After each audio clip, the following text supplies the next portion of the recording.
ॐ ज्ञानतिमिरान्धस्य ज्ञानाञ्जनशलाकया चक्षुरोन्मिलितं येन तस्मै श्रीगुरवे नमः। श्रीचैतन्य मनोभीष्टं स्थापितं येन भूतले स्वयं रूपा कदा मह्यं ददाति स्वापदान्तिकम्। वन्देऽहं श्रीगुरो श्रीयुतपदकमलं श्रीगुरून् वैष्णवांश्च श्रीरूपं साग्रजातां सहगणा रघुनाथान्वितं तं सजीवम् अद्वैतं सावधूतं परिजनसहितं कृष्ण देवं श्री राधा कृष्ण पदान् सहगणा ललिता श्री विशाखान्वितांश्च हे कृष्णा करुणा सिंधो दीनबंधो जगत्पते गोपेशा गोपिका कांता राधा कांता नमोस्तुते तप्त कांचना गौरांगी राधे वृंदावनेश्वरी वृषभानुस्तुते देवी प्रणमामि हरिप्रिये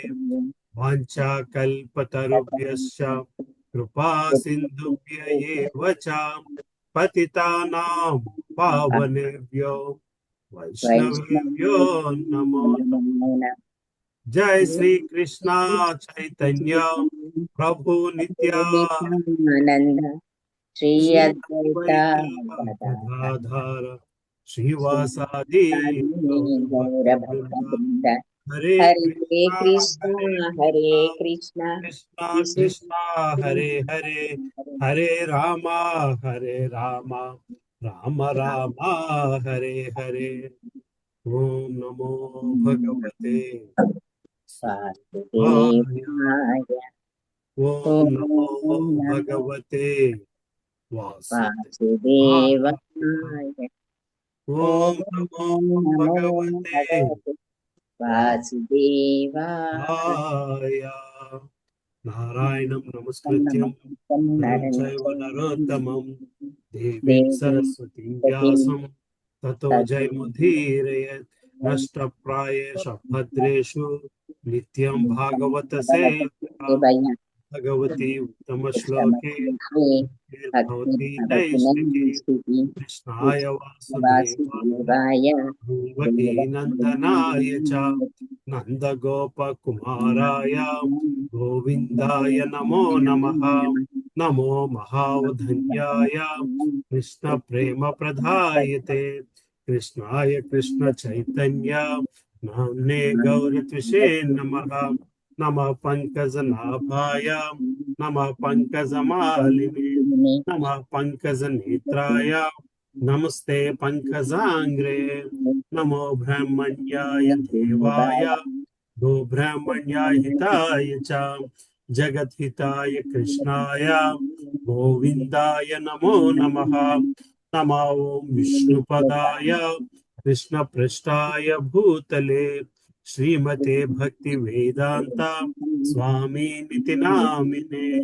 नमस्ते सरस्वती सारस्वते देवे देवी गौरवाणी गौरवाणी प्रचारिणे प्रचारिणे निर्विशेष शून्यवादी निर्विशेषशून्यवादी पाश्चात्य देशतारिणे। पाश्चात्यदेशतारिणे जय श्री कृष्ण चैतन्य प्रभु नित्यानंद प्रभुनित्यानन्द श्री श्री अद्वैत अद्वैत गदाधर श्रीवासादि गौर भक्त वृंद। भक्तवृंद हरे कृष्णा हरे हरे कृष्णा कृष्णा कृष्णा कृष्णा हरे हरे हरे रामा राम हरे हरे। मूकं करोति वाचालं पङ्गुं लगायते गिरिं यत्कृपातमाहं वन्दे श्रीगुरुं दीनतारिणं परमानन्दमाधवं श्रीचैतन्येश्वरम्। अपवित्रो पवित्रो वा सर्वास्तगतोऽपि वा यस्मरेति पुण्डरीकाक्षं स बाह्याभ्यन्तरशुचिः। श्री विष्णु हरे कृष्ण। प्रणव श्रीमाता जी। సో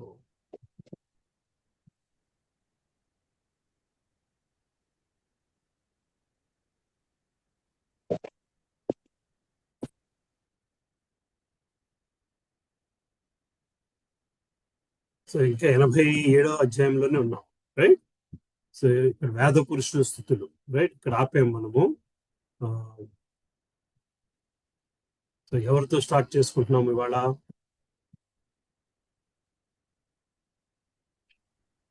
విజయమాతాజీ ఉన్నారా?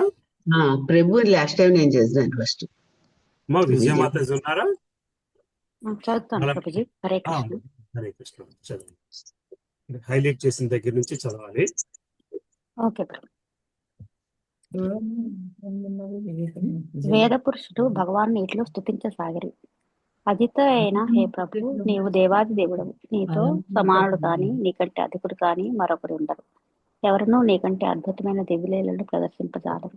దేవాది దేవ, నీకు జయము జయము. నీవు నీ దివ్య స్వభావము చేత షడైశ్వర్య సంపన్నుడవు కనుక బద్ధజీవులందరినీ మాయాబంధముల నుండి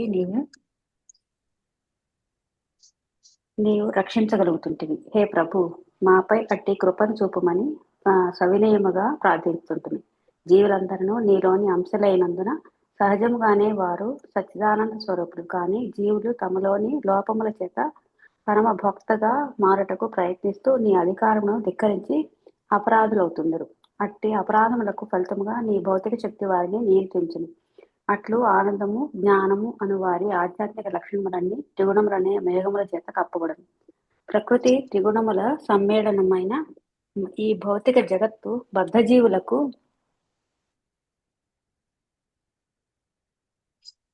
కొనట కొరకే బద్ధజీవులు ఎంతో శ్రమిస్తుందరు. అంతేకాకుండా వారి విభిన్న జీవన పరిస్థితులను అనుసరించి వారికి విభిన్న రకాల కార్యములు అప్పగించబడినవి. కానీ కామ్యకర్మలన్నీ నీ ప్రేరణపై ఆధారపడినట్టువి. బద్ధజీవులు నీ కృపచేత ప్రేరితులై పుణ్యకార్యములను చేయగలుగుదురు కనుక నీ పాదార విందములను ఆశ్రయింపకుండా ఎవరినూ భౌతిక మాయాశక్తి ప్రభావం నుండి తప్పించుకొనలేదు. బద్ధజీవులను అవగాహన చేసుకున్నట్లుగా తోడ్పడుతూ సదా మీ సేవలో వేదపురుషులమైన మేము నిమగ్నమైతుంది. వేదపురుషులు చేసిన ఈ స్తుతి నుండి బద్ధజీవుడు శ్రీకృష్ణుని అవగాహన చేసుకున్నట్లుగా తోడ్పడటకే వేదములు ఉద్దేశించబడినవని స్పష్టమవుతుండేది. శృతులు లేక వేదములు పదే పదే భగవానునికి జయ జయ గీతములు ఆలపించును. అనగా భగవానుడు నిరంతరము పరమోన్నతుడిగా స్తుతించబడినట్టు వాడు.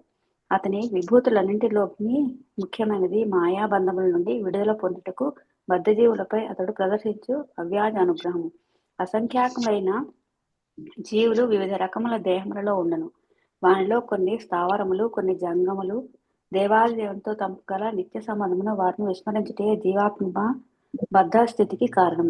ఈ జీవాత్మలో శ్రీకృష్ణుని స్థితిని అనుకరించుటకు ప్రయత్నిస్తూ భౌతిక ప్రకృతిపై అధికారం చూచిన వెంటనే భౌతిక శక్తి వారిని బంధించి వారి వారి కోరికలను అనుసరించి 84 లక్షల జీవరాశిలో ఏదో ఒక జీవి దేహమును వారికి అందించును. భౌతిక జీవితము సంబంధించిన త్రివిధ తాపత్రయములను అనుభవిస్తూనే ఈ మోహిత జీవులు తమకు గోచరించు సమస్తముకు తామే యజమానులమని భావిస్తుందరు. జీవుల సత్వ రజస్తమో గుణములతో కూడిన భౌతిక శక్తి ప్రభావంకు లోబడి జీవిస్తూ దేవాదేవుని అనుగ్రహం లభించనిచో తప్ప ముక్తి సాధించలేనంత దృఢమైన బంధములలో చిక్కుకుంటుందరు. జీవులు తమ ప్రయత్నముతో ప్రకృతి గుణముల ప్రభావంను జయించలేదు. భౌతిక శక్తి దేవాది దేవుని పర్యవేక్షణలో నడుచుకున్నట చేత దేవాది దేవుడు దాని ప్రభావ పరిధిలోనికి రాదు. దేవాది దేవుడు తప్ప బ్రహ్మ మొదలు పిపీలిక వరకు గల జీవులందరూ మాయాశక్తికి ఆధీనులవుతుందరు. భగవానుకు హరే కృష్ణ. Thank you Prabhuji. హరే కృష్ణ ప్రభుజీ. దండాత్ ప్రణాం. భగవాన్నకు ఐశ్వర్య, బల, కీర్తి, సౌందర్య, జ్ఞాన, వైరాగ్యములను షడైశ్వర్యములు సంపూర్ణముగా ఉండట చేత అతడు ఒక్కడే మాయాశక్తికి అతీతుడు. జీవుడు కృష్ణ చైతన్యమును పొందినప్పుడే దేవాదేవుని చేరుకోగలడు.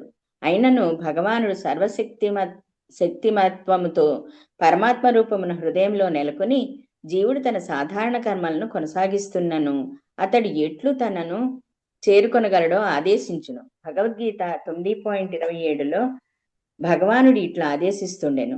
నీవు దేన్ని చేయుదువో, దేన్ని భుజింతువో, హోమం చేయనప్పుడు దేన్ని ఆహుతిగా ఇచ్చేదువో, దేన్ని దానము చేయుదువో, నీవు ఏ తపస్సును చేయుదువో వాటన్నింటినీ నాకు అర్పించుము. భగవానుడు ఈ విధముగా కర్మిష్ఠులు క్రమముగా కృష్ణ చైతన్యమును పెంపొందించుకున్న మార్గమును ఉపదేశించును. అట్లే బ్రహ్మన్కు మాయకు నడుమగల భేదమును గుర్తిస్తూ క్రమముగా తనను చేరుకోవాలని తత్వవేత్తలకు శ్రీకృష్ణుడు ఉపదేశించను. ఉపదేశించను.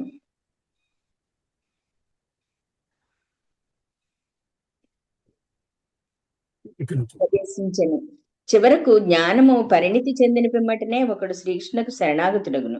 భగవద్గీత 7.19లో కృష్ణుడు ఇట్లు చెబుతుండెను. అనేక జన్మల పిమ్మట తత్వజ్ఞాని నన్ను ఆశ్రయించును. యోగులు కూడా తమ హృదయములలో శ్రీకృష్ణుడే ధ్యానించవలనని ఆదేశించబడిరి. అట్టి నిరంతర కృష్ణ చైతన్యముతో యోగి ప్రకృతి శక్తి బంధముల నుండి విముక్తిని సాధించును. కానీ భగవద్గీత 10.10లో తెలుపబడినట్లు భక్తులు మాత్రము ఆరంభము నుండి భగవంతునకు ప్రేమపూర్వకమైన భక్తియుక్త సేవను చేయుటలో నెలకొని ఉండుట చేత వారు ఎట్టి ఆటంకములు ఇబ్బందులు లేకుండా అతడిని చేరుకున్నట్లు భగవానుడు వారికి స్వయముగా ఉపదేశించును. భగవాన్ని కృపచేతనే జీవుడు బ్రహ్మన్, పరమాత్మ, భగవాన్ల వాస్తవ స్థితులను అవగాహన చేసుకోగలుగును. వైదిక సారస్వతము సర్వము శ్రీకృష్ణుని అవగాహన చేసుకున్నట్టు కొరకే ఉద్దేశించబడిందని వేదపురుషుల స్థుతులు మనకు స్పష్టంగా నిరూపిస్తుండెను. వేదములు సమస్తము శ్రీకృష్ణుని అవగాహన చేసుకొనుకుంట కొరకై కలవని భగవద్గీత 15.15 కూడా నిర్ధారించి చెబుతుండెను. భౌతిక జగత్తులోను ఆధ్యాత్మిక జగత్తులోను శ్రీకృష్ణుడు నిరంతరము ఆనందిస్తుండును. ఎందుకనగా అతడే పరమభోక్త. అతనికి భౌతిక మరియు ఆధ్యాత్మిక జగత్తులకు నడుమ భేదము ఉండదు. సాధారణ జీవులు భౌతిక జగత్తు అధీనములో ఉందురు కనుక వారికి అది ప్రతిబంధకము. కానీ శ్రీకృష్ణుడు భౌతిక జగత్తును నియంత్రించువాడు కనుక దాని చేత అతనికి ఎట్టి ఆటంకములు ఏర్పడవు. కనుకనే వివిధ వేద విభాగములైన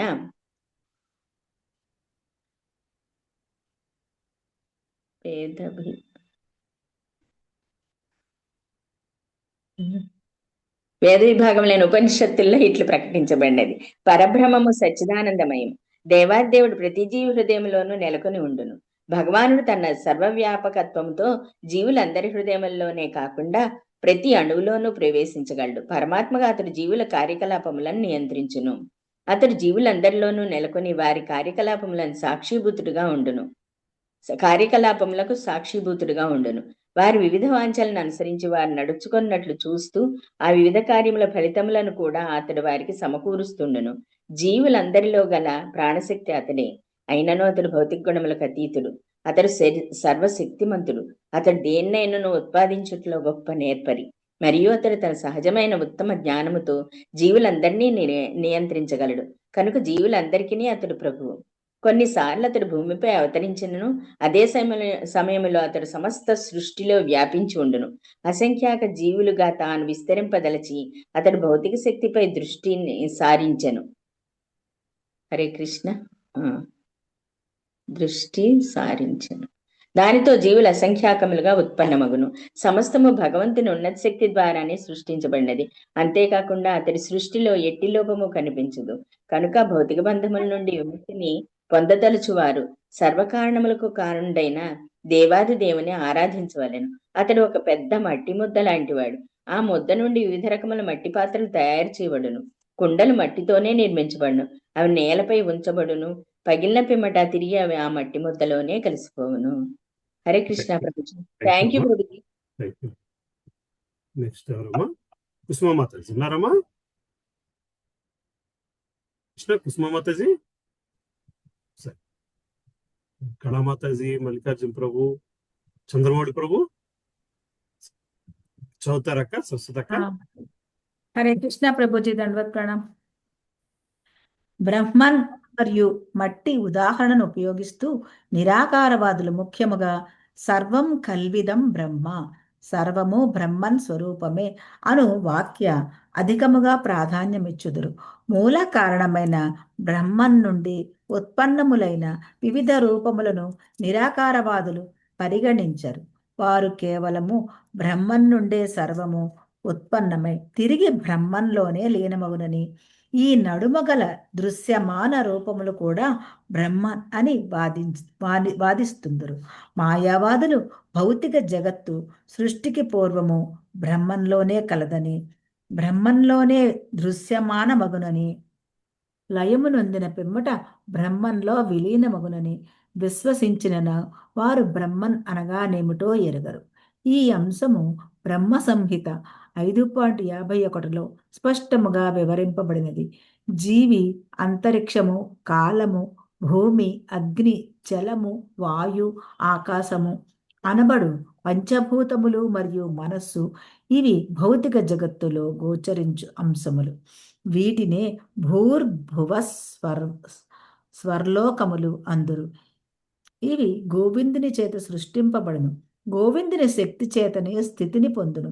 లయము చెందిన పిమ్మట అవి తిరిగి గోవిందునిలోకే ప్రవేశించును. కనుక బ్రహ్మదేవుడు ఈ విధముగా చెబుతుండెను: ఆది పురుషుడు సర్వకారణ కారణుడైన గోవిందుని నేను భజింతును. బ్రహ్మన్ అను పదమునకు అన్నిటికంటే గొప్పది మరియు సర్వమును పోషించున్నది అని అర్థము. నిరాకారవాదులు జ్ఞానము కొరవడు చేత ఆకాశము యొక్క బృహత్వమును చూచి ఆకర్షితులైరి. కానీ శ్రీకృష్ణుని వైపునకు వారు ఆకర్షితులు కాలేరు. మనము మన నిత్య జీవితములో వ్యక్తుల గొప్పదనమును చూచి ఆకర్షింపబడుతుందుము, అంతేకాని ఒక పెద్ద కొండను చూచి ఆకర్షింపబడము. వాస్తవమునకు బ్రహ్మన్ అను పదము శ్రీకృష్ణుడికే వర్తించును. అందుకే భగవద్గీత 10.12లో అర్జునుడు శ్రీకృష్ణ భగవానుడు ఒక్కడే పరం బ్రహ్మ లేక సమస్తమునకు ఆధారభూతుడు అని ప్రకటించును. తన అనంతమైన ఐశ్వర్య, బల, కీర్తి, సౌందర్య, జ్ఞాన వైరాగ్యముల చేత శ్రీకృష్ణుడే పరంబ్రహ్మం. చివరకు బ్రహ్మన్ అను పదము శ్రీకృష్ణునికి మాత్రమే వర్తింపబడును. నిరాకార బ్రహ్మము శ్రీకృష్ణుని దివ్య దేహము నుండి వెలువడి ప్రకాశము మాత్రమే. కనుక శ్రీకృష్ణుడే పరంబ్రహ్మము అని అర్జునుడు నిర్ధారించెను. సర్వము బ్రహ్మన్ పైనే ఆధారపడును, కానీ ఆ బ్రహ్మము శ్రీకృష్ణునిపైనే ఆధారపడును. కనుక శ్రీకృష్ణుడే పరంబ్రహ్మము. భౌతిక భూతములు శ్రీకృష్ణుని న్యూనశక్తులు. వాటి సమ్మిశ్రణము చేతనే భౌతిక జగత్తు సృష్టించబడును. శ్రీకృష్ణునిపై ఆధారపడుట లయము నొందిన పిమ్మట అవ్యక్త శక్తి రూపమున శ్రీకృష్ణుని దేహంలోకి తిరిగి లీనమగుతుండును. కనుక సృష్టికి ప్రళయమునకు కూడా శ్రీకృష్ణుడే కారణము. హరే కృష్ణ ప్రభుజీ. హరే కృష్ణ. హరే కృష్ణ ప్రభుజీ. దండత్వం. సర్వం ఖల్విదం బ్రహ్మ అనగా సర్వము శ్రీకృష్ణుడే అని అర్థము, అనగా సమస్తము అతని శక్తి అని అర్థము. అది మహాభాగవతులైనటువంటి వారి దర్శనము.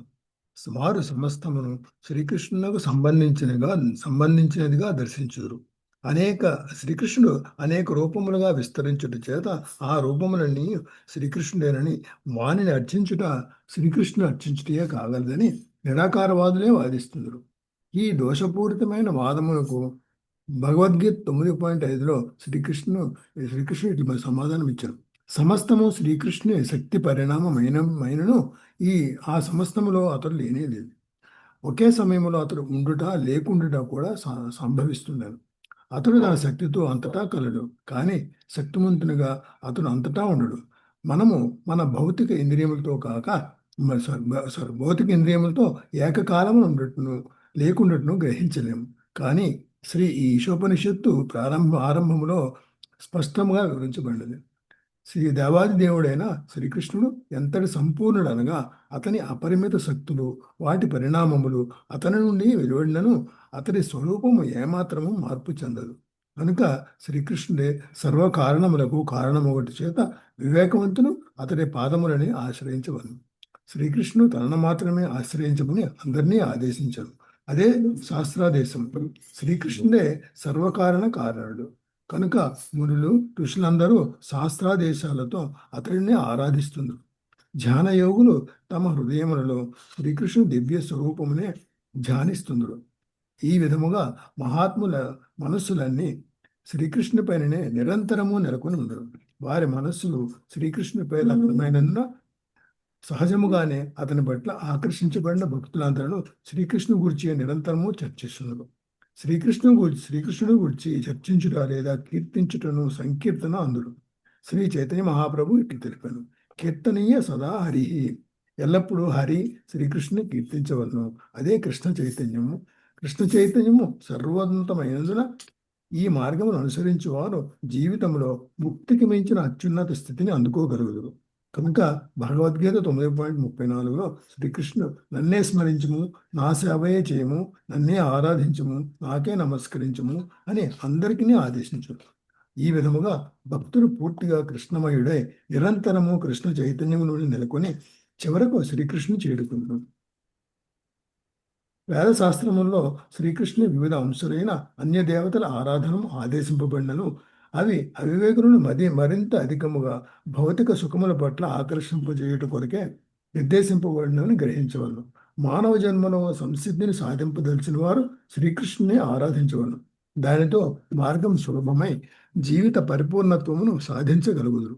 ఆకాశము, నీరు, నేల భౌతిక జగత్తులో భాగములైనను ఒకరు గట్టి నేలపై నిల్చున్నప్పుడు కలిగే భద్రత ఆకాశంలోను నీటిపైన నిల్చున్నప్పుడు అతనికి కలుగదు. కనుక వివేకవంతుడు శ్రీకృష్ణుని అంశనైన అన్య దేవతల నుండి రక్షణను ఆశింపాడు. అంతేకాకుండా కృష్ణ చైతన్యమున గట్టి నేలపై అతను నిల్చున్నాను. అది అతడి స్థితిని కాపాడును. హరే కృష్ణ ప్రభుజీ. నెక్స్ట్ ఎవరున్నారమ్మా? సుజాత మాతాజీ హరే కృష్ణ ప్రభుజీ. నేను చదువుతాను ప్రభు, చదువు. కొన్నిసార్లు నిరాకారవాదులు ఉదాహరణగా ఒక రాతి పైన కొయ్య పైన నిల్చున్న వ్యక్తిని గూర్చి తెలుపుతారు. ఆ రాయి కొయ్య కూడా నేలపైనే కలవని వారు వాదిస్తుండ్రు. అయినను నేరుగా నేలపై నిలిచిన వ్యక్తికి ఉండినట్టు భద్రత రాతిపై కానీ కొయ్యపై కానీ నిలిచిన వ్యక్తికి ఉండదని వారికి మనము సమాధానం ఇవ్వాలి. మరలా చెప్పవలసినచో కృష్ణ చైతన్యంతో నేరుగా శ్రీకృష్ణుని ఆశ్రయించిన వారికి ఉండినంత భద్రత పరమాత్మను ఆశ్రయించిన వారికి లేదా నిరాకార బ్రహ్మను ఆశ్రయించిన వారికి ఉండదు. కనుక కృష్ణ భక్తులకు గల భద్రత జ్ఞానులకు కానీ యోగులకు కానీ లభించదు. భగవద్గీత 7.20లో శ్రీకృష్ణ భగవానుడు ఇట్లు చెప్తున్నాను, ఇంద్రియ నియంత్రణ లేని వారు మాత్రమే అన్ని దేవతలను ఆరాధిస్తున్నారు.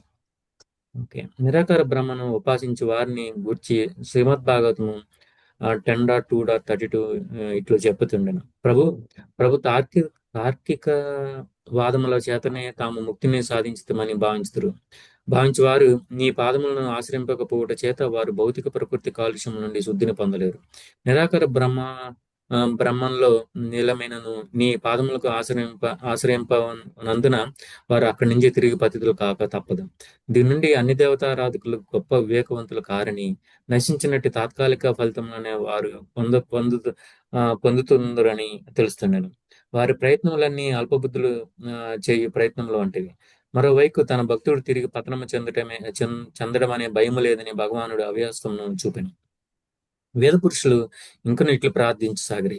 ప్రభు అన్ని దృక్పథములను పరిశీలించి చూసిన పిమ్మట ఒకరు తనకంటే అధికుడైన వాణ్ణి ఆరాధించదలిచినచో సృష్టి స్థితి లయములను నియంత్రించు పరమనియామకుడైన నీ పాదములను ఆశ్రయించి నిన్నే ఆరాధించినచో అది ఆ వ్యక్తి ఉత్తమ ప్రవర్తనగును. భూర్ భువస్ సువర్ లోకములనే మూడింటిని నీవే నియంత్రిస్తుండవి. 14 లోకములైన ఊర్ధ్వ అధమలోకములను నియంత్రించు వాడు నీవే. సత్వరజ తమోగుణములను ప్రకృతి త్రిగుణములను నీవే నియంత్రిస్తుందువు. అన్ని దేవతలు మరి ఆధ్యాత్మిక జ్ఞానములో పురోగతి సాధించిన వారు ఎల్లప్పుడూ నీ దివ్యలీలలో శ్రవణ కీర్తనలోనే నెలకొని ఉందరు. పాప జీవితంలో పేరుకుపోయిన సమస్త పాపలను నశింపజే ప్రత్యేక శక్తి వారికి ఉండును. వాస్తవమునకు వివేకవంతులు నీ లీలలను అమృత సాగరములో మునిగి తేలుతూ అత్యంత ఆసక్తితో వాటిని శ్రవణం చేస్తుండరు. అట్లు వారు వెంటనే భౌతిక కాలుష్యం నుండి విముక్తులగుదురు. ఆధ్యాత్మిక పురోగతిని సాధించడం కొరకే వారు కఠిన తపములను వ్రతములను ఆచరించనక్కర్లేదు. నీ దివ్యలీల శ్రవణ కీర్తనలే ఆత్మసాక్షాత్కారమునకు అత్యంత సులభమైన ప్రక్రియ. కేవలం నీ దివ్య సందేశమును నమ్రతతో శ్రవణం చేసినంతనే మానవుని హృదయంలోని సమస్త కల్మషమును నశించును. ఆ విధంగా భక్తుని హృదయంలో కృష్ణ చైతన్యము దృఢమగును.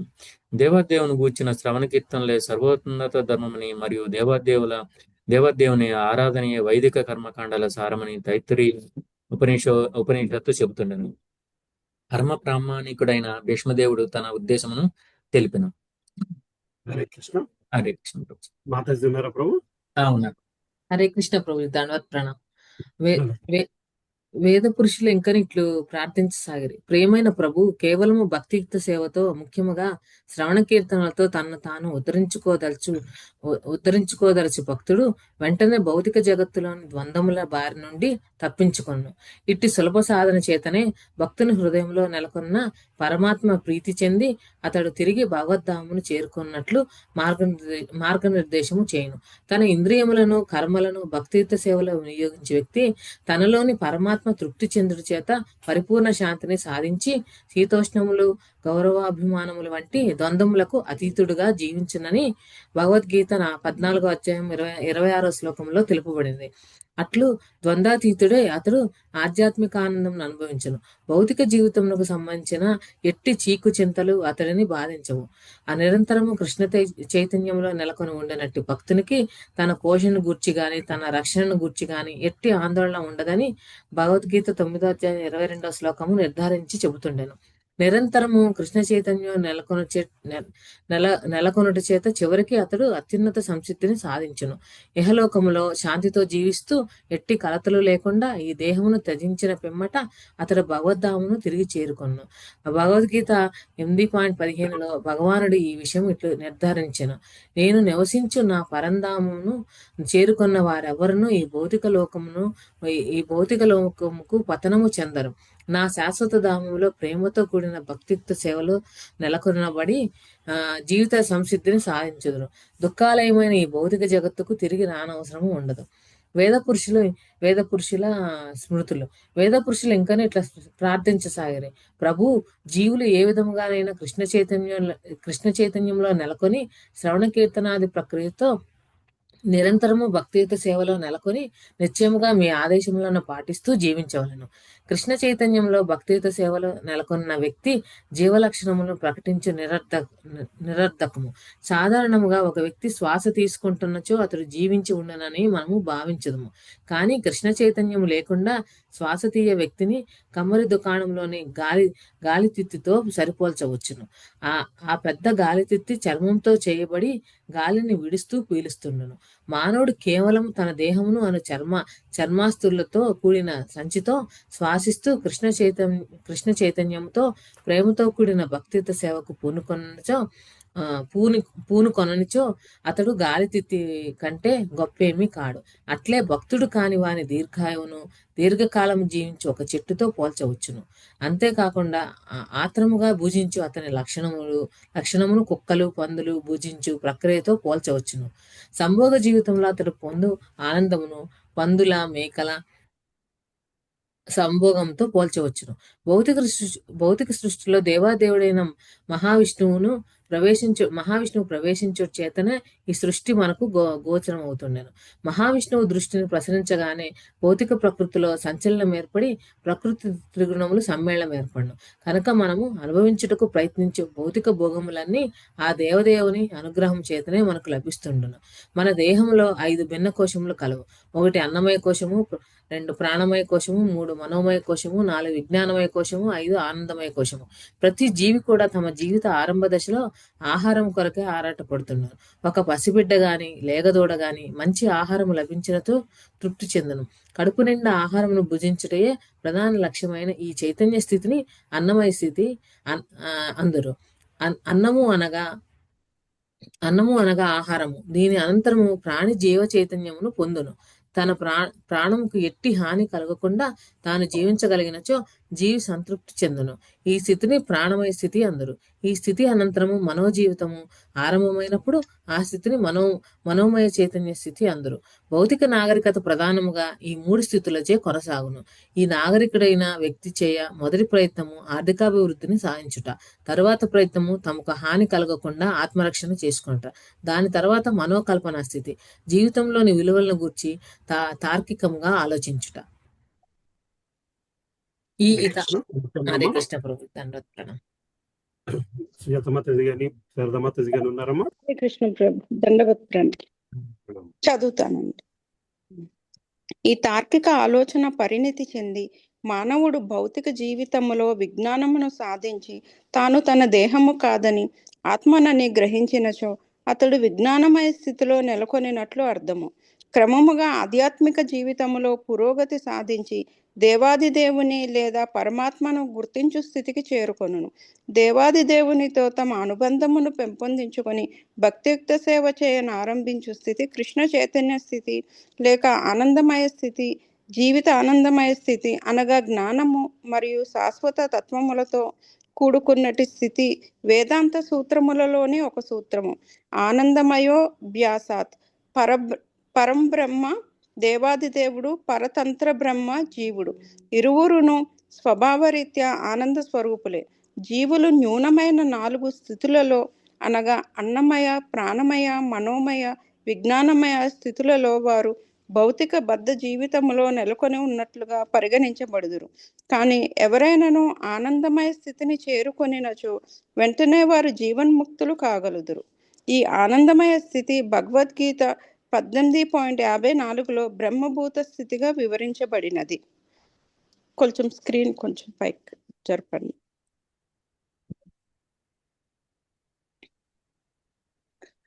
చెప్పండి. బ్రహ్మభూత స్థితిలోని వ్యక్తులకు కోరికలు గాని ఆందోళనలు గాని ఉండవని తెలుపబడెను. వ్యక్తి సర్వభూతముల పట్ల సమదృష్టిని కనపరిచినప్పుడు ఈ స్థితి ఆరంభమగును. పిమ్మట అది కృష్ణ చైతన్య స్థితికి విస్తరించును. ఆ స్థితిలో జీవుడు దేవాది దేవుని సేవించుటనే వాంఛించును. భక్తియుక్త సేవలో పురోగమించవలనను ఈ వాంఛ భౌతిక జీవితములోని ఇంద్రియ తృప్తి వంటిది కాదు. అనగా ఆధ్యాత్మిక జీవితములో కూడా ఆరాటము ఉండును, కానీ అది పవిత్రీకరించబడును.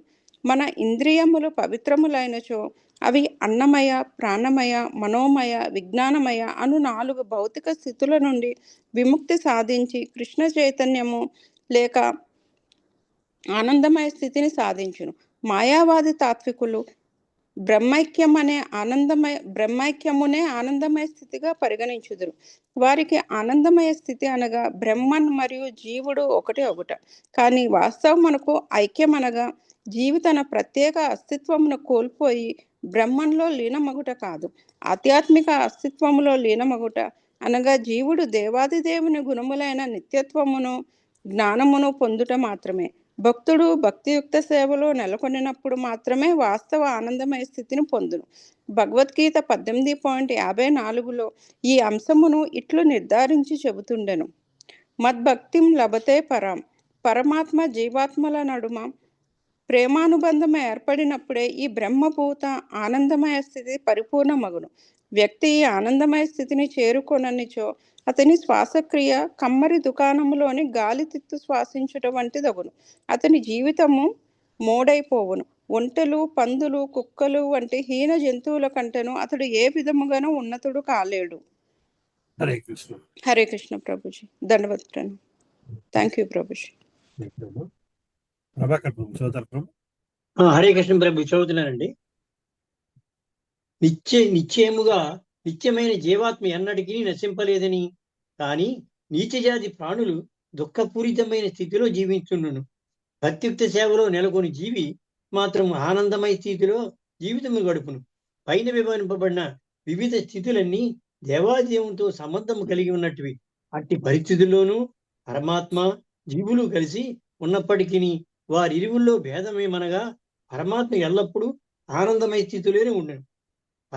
పరతంత్ర జీవులు మాత్రము దేవాదేవును అనువంశములు కనుక ఇతర స్థితులలోనికి పతనము చెందు ప్రవృత్తిని కలిగి ఉండవు. అన్ని స్థితులందు పరమాత్మ జీవులు కలిసి ఉన్నప్పటికీ మనము బద్ధ స్థితిలో ఉన్నప్పుడు మరియు ముక్త దశలో ఉన్నప్పుడు కూడా మన జీవితమునకు పరమాత్మ అతీతుడుగానే ఉండను. ఈ జగత్తంతయును దేవాదేవుని అనుగ్రహము వల్ల చేతనే ఏర్పడుతుండేది. దేవాదేవుని అనుగ్రహము పైననే సర్వము ఆధారపడి కొనసాగును. ప్రళయకాలమున దేవాదేవుని అది లయము చెందును. కనుక దేవాదేవుడే పరబ్రహ్మాన్ పరమ సత్యము, సర్వకారణములకు కారణం. సారాంశం ఏమనగా శ్రీకృష్ణ చైతన్యం పెంపొందించుకున్నచో కొననిచో మానవ జీవితం వృధాగును. మిక్కిలి భౌతికతో జీవించేవారు ఆధ్యాత్మిక ఉనికిని గూర్చి గాని శ్రీకృష్ణుని శాశ్వతధామను గూర్చి గాని అవగాహన చేసుకొనలేరు.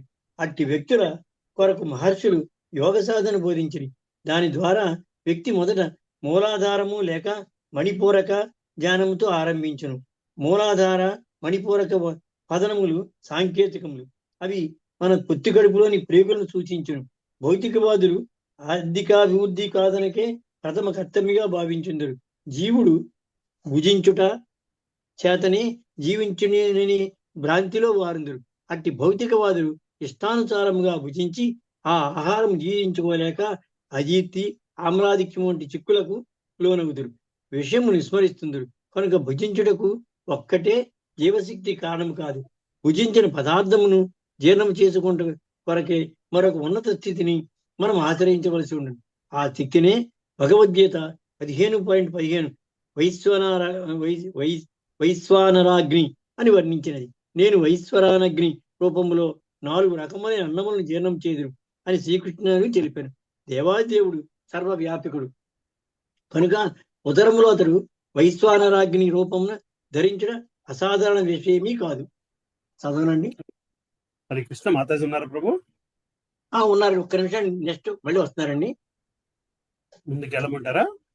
ముందుకెళ్ళండి, వచ్చేస్తున్నాను. ముందుకెళ్ళండి. సరే. ఏకాంబరేశ్వర ప్రభు ఉన్నారా ప్రభు? చేద్దామా మాతాజీ?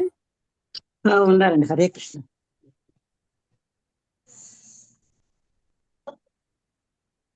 నిజమునకు కృష్ణుడు సర్వత్రా ఉన్నాడు. అందుకే వైష్ణవుడు ఈ దేహంపై విష్ణు స్థానములు గుర్తించుకున్నాం. మొదటి నామము నుదుటిపై ధరించును, తరువాతి దాన్ని కడుపుపై ధరించును, తరువాత దాన్ని రొమ్ము మీదను, పిమ్మటి కంటే ఎముకల మధ్యను, చివరకు శీర్షం మీద బ్రహ్మరంధ్రం వద్దకు ధరించును. వైష్ణవుడు తన దేహంపై ధరించి ఊతపుండములు అనబడి ఈ 13 నామములను ఈ క్రింది విధముగా వర్ణించరు. నుదుటి మీద నిలువుబొట్టు కేశవ స్థానము, ఉదరం మీద నారాయణ స్థానము, రొమ్ము మీద మాధవ స్థానము, మెడ మీద 2 కంటే ఎముకల మధ్యన ఉండు గోవింద స్థానము, ఉదరము మీద కుడి ప్రక్కన విష్ణు స్థానము, కుడి చేతి మీద మధుసూదన స్థానము, కుడి కంటే ఎముక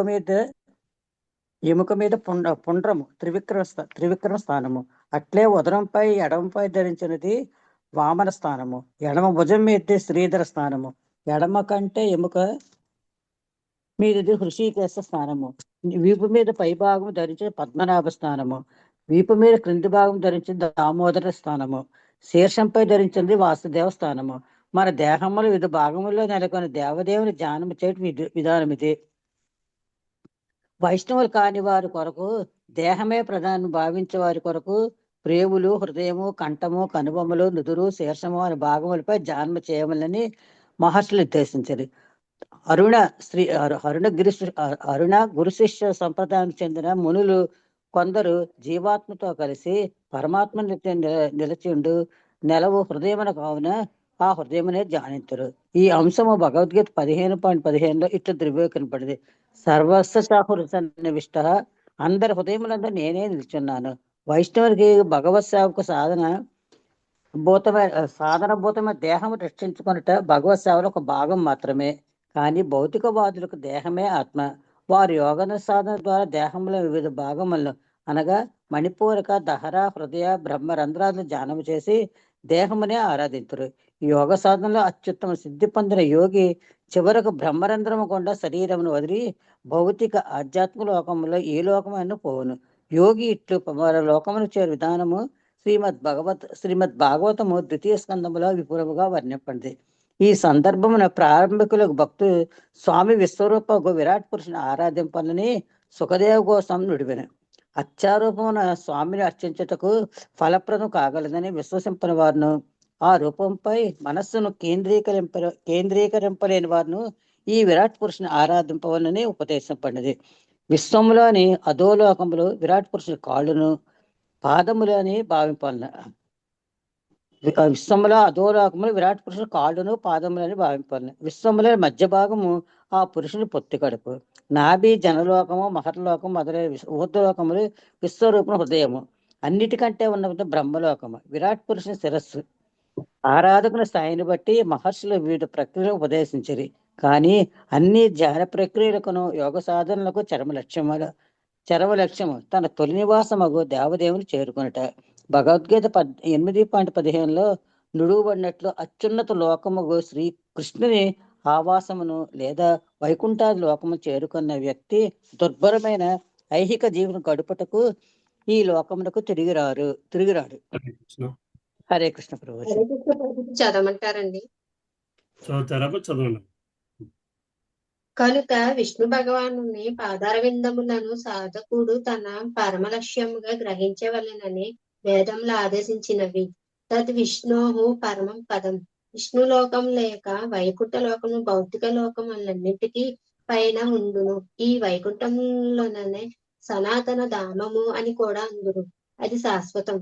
అది ఎన్నడను లయము చెందదు. భౌతిక జగత్తు లయము చెందిన పిమ్మట కూడా అది నిలిచియే ఉండును.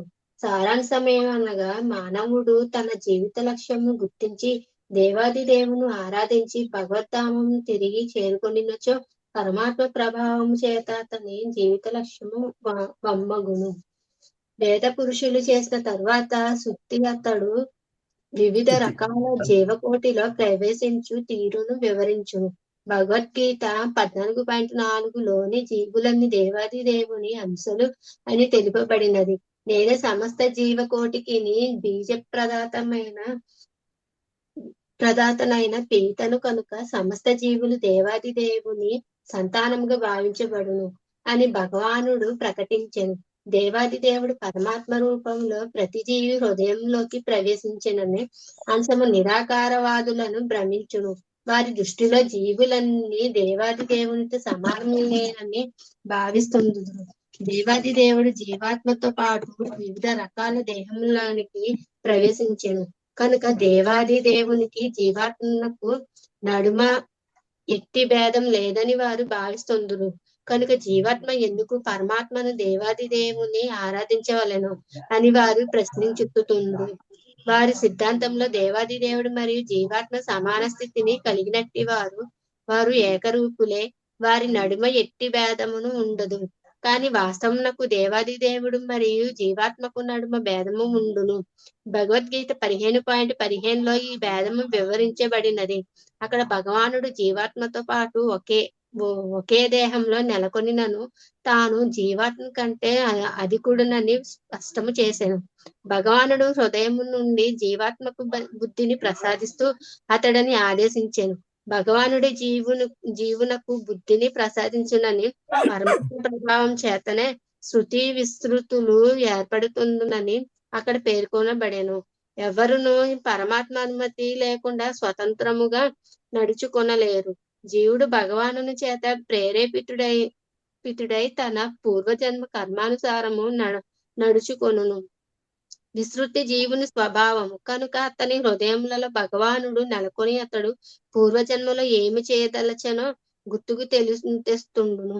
జీవుని బుద్ధి కట్టెలోని నిప్పుకు వలె ప్రకటిత మగును. నిప్పే అయినను దాన్ని పరిమాణము కట్టే పరిమాణమును అనుసరించి ఉండును. అట్లా జీవాత్మ దేవాది దేవునితో గుణములో సమానుడైనను తన ప్రస్తుత దేహ పరిమితులను అనుసరించి తాను వ్యక్తము చేసుకొనును. దేవాది దేవుడు లేక పరమాత్మను అనంతుడు ఏకరసము అని తెలుపబడినది. ఏక అనగా ఒకటి, రసము అనగా ఆస్వాదము. దేవాది దేవుని దివ్యస్థితి సచ్చిత్ ఆనందమయము వివిధ జీవుల హృదయములలో సాక్షిగా నిర్దేశకుడిగా మారినను అతని ఏకరస స్వభావము మారదు. బ్రహ్మ హరే నెక్స్ట్ మనకి ఎవరమ్మా? సుబ్బలక్ష్మి మాతాజీ. హరే కృష్ణ ప్రభుజీ చదువుతాను ప్రభుజీ. బ్రహ్మ మొదలు పిపీలిక చీమ వరకు గల జీవులందరూ వారి వారి తాత్కాలిక దేహముల స్వభావమును అనుసరించి జీవశక్తిని వ్యక్తము చేస్తుండును. మానవ దేహములలో లేక అంతకంటే అల్పజాతి జీవుల దేహములలోని ప్రాణులు మరియు దేవతలు ఒకే శ్రేణికి చెందినవారు కనుక భౌతిక దేహంలోని శ్రీకృష్ణుని పరిమిత ప్రతినిధులైన వివిధ దేవతలను వివేకము కలిగిన వారు ఆరాధించరు. జీవి తాను ధరించిన దేహ స్వభావము మరియు పరిణామమును అనుసరించియే తన శక్తిని ప్రకటించగలదు. దేవాది దేవుడు అలా కాకుండా తాను ఏ దేహమును ధరించినను ఏ రూపంలోనైనా ఎట్టి మార్పులు లేకుండా తన సంపూర్ణ శక్తులన్నింటినీ ప్రకటించగలదు.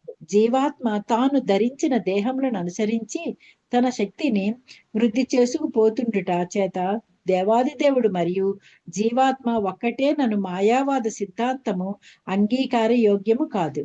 జీవాత్మ శిశు దేహములో ఉన్నప్పుడు యువకుని వలె శక్తి సామర్థ్యములను ప్రకటించలేడు. కానీ దేవాది దేవుడైన శ్రీకృష్ణుడు మాత్రము శిశువుగా తన తల్లి ఒడిలో పడుకొనినను తనను వధింపజూచిన పోతన వంటి రాక్షసులను వధించుటలో తన సంపూర్ణ సామర్థ్యమును ప్రదర్శించను. కనుక దేవాది దేవుని దివ్యశక్తి ఏకరసము లేక మార్పు చెందనిదిగా పేర్కొనబడినది. కనుక దేవాది దేవుడు ఒక్కడే ఆరాధింపదగినవాడు. ప్రకృతి గుణముల చేత కలుషితము చెందని వారందరూ ఈ అంశమును స్పష్టముగా ఎరుగుదురు. అనగా ముక్త జీవులు మాత్రమే దేవాది దేవుని ఆరాధించగలరు. అల్పబుద్ధులైన మాయావాదులు ఇతర దేవతలు మరియు దేవాది దేవుడు సమానమని భ్రమిస్తూ దేవతలను ఆరాధించుటకు పూనుకొందురు. వేద పురుషులు ప్రణమిల్లుతూ ఇంకనూ ఇట్లు కొనసాగించరు. ప్రభు అనేక జన్మల తరువాత వాస్తవ జ్ఞానమును పొందిన వారు మాత్రమే పరిపూర్ణ జ్ఞానముతో నీ పాదములను ఆరాధించుటకు పూనుకొందురు. ఈ అంశమును భగవద్గీత 7:19 అందు కూడా నిర్ధారిస్తుండెను. బహుజన్మల అనంతరము జ్ఞానవంతుడైన మహాత్ముడు మాత్రమే వాసుదేవుడైన శ్రీకృష్ణుడే సర్వకారణములకు కారణముగా గుర్తించి అతడిని శరణు వేడును. వేద పురుషులు ఇంకనూ ఇట్లు కొనసాగించిరి. ఇది వరకు వివరించినట్లుగానే మన మనస్సు, బుద్ధి, ఇంద్రియములు భగవంతుని చేత ప్రసాదించబడ్డ చేత ఈ సాధనములు పవిత్రములైనంతనే వాటినన్నింటినీ భక్తియుక్త సేవలో వినియోగించుట తప్ప మరొక మార్గము లేదు. జీవుడు తన మనస్సును, బుద్ధిని, ఇంద్రియములను భౌతిక కార్యకలాపములలో వినియోగించట చేతనే వివిధ దేహములలోని బద్ధుడగుతుండును. జీవుడు చేయు విభిన్న కర్మల చేతనే వివిధ రకముల దేహములు అతనికి కల్పించబడుతుండెను.